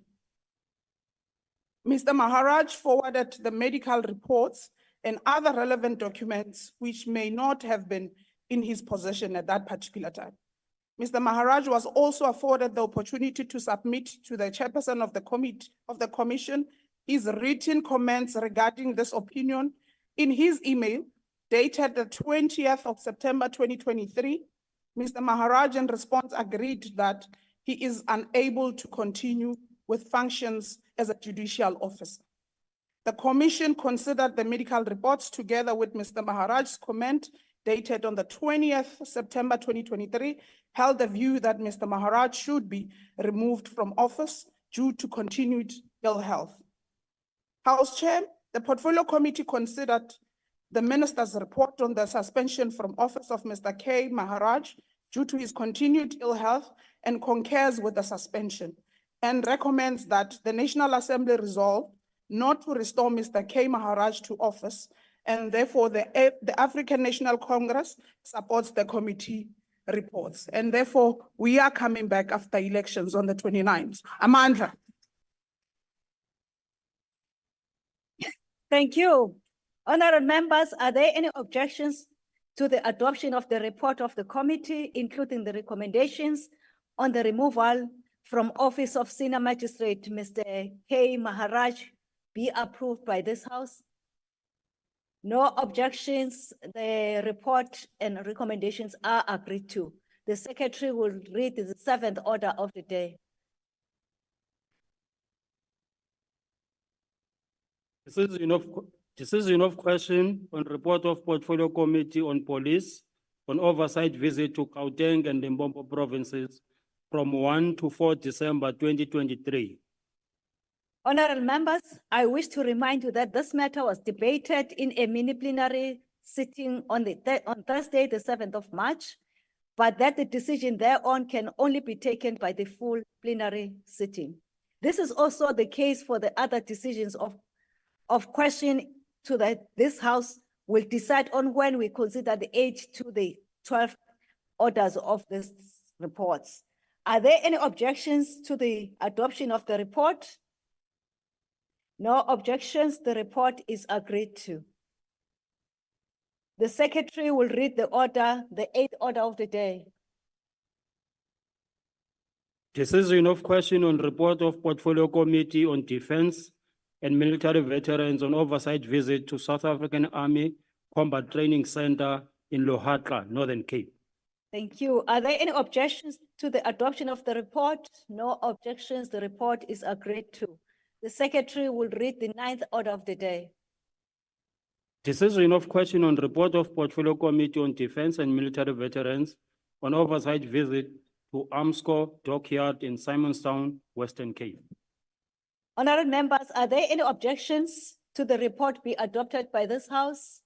No objections. The report is agreed to. The Secretary will read the 10th order of the day. Decision of question on report of Portfolio Committee on Higher Education, Science and Innovation on oversight visit to KwaZulu-Natal, Limpopo and Mpumalanga from 24 January to 3 February 2023. Honorable members, are there any objections for the report to be adopted by this House? No objections. DA? Please note the objection of the DA. Thank you. The objection of the DA shall be recorded accordingly. The report is agreed to. The Secretary will read the 12th order of the day, the 11th order of the day.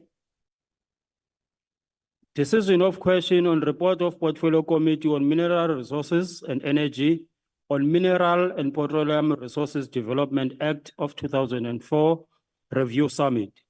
Honorable members, are there any objections to the adoption of the report? The DA? Please note the objection of the DA. The objection of the DA shall be recorded accordingly. The report is agreed to. The Secretary will read the 12th order of the day. Decision of question on report of Portfolio Committee on Mineral Resources and Energy on oversight visit to Northwest and Gauteng provinces. Thank you. Honorable members, are there any objections to the report be adopted? The DA? Okay, please note the objection of the DA. The objections of the DA shall be recorded accordingly. The report is agreed to. Honorable members, I request members to stand and wait for the chair and the maids to leave the chamber. That concludes the business of the day.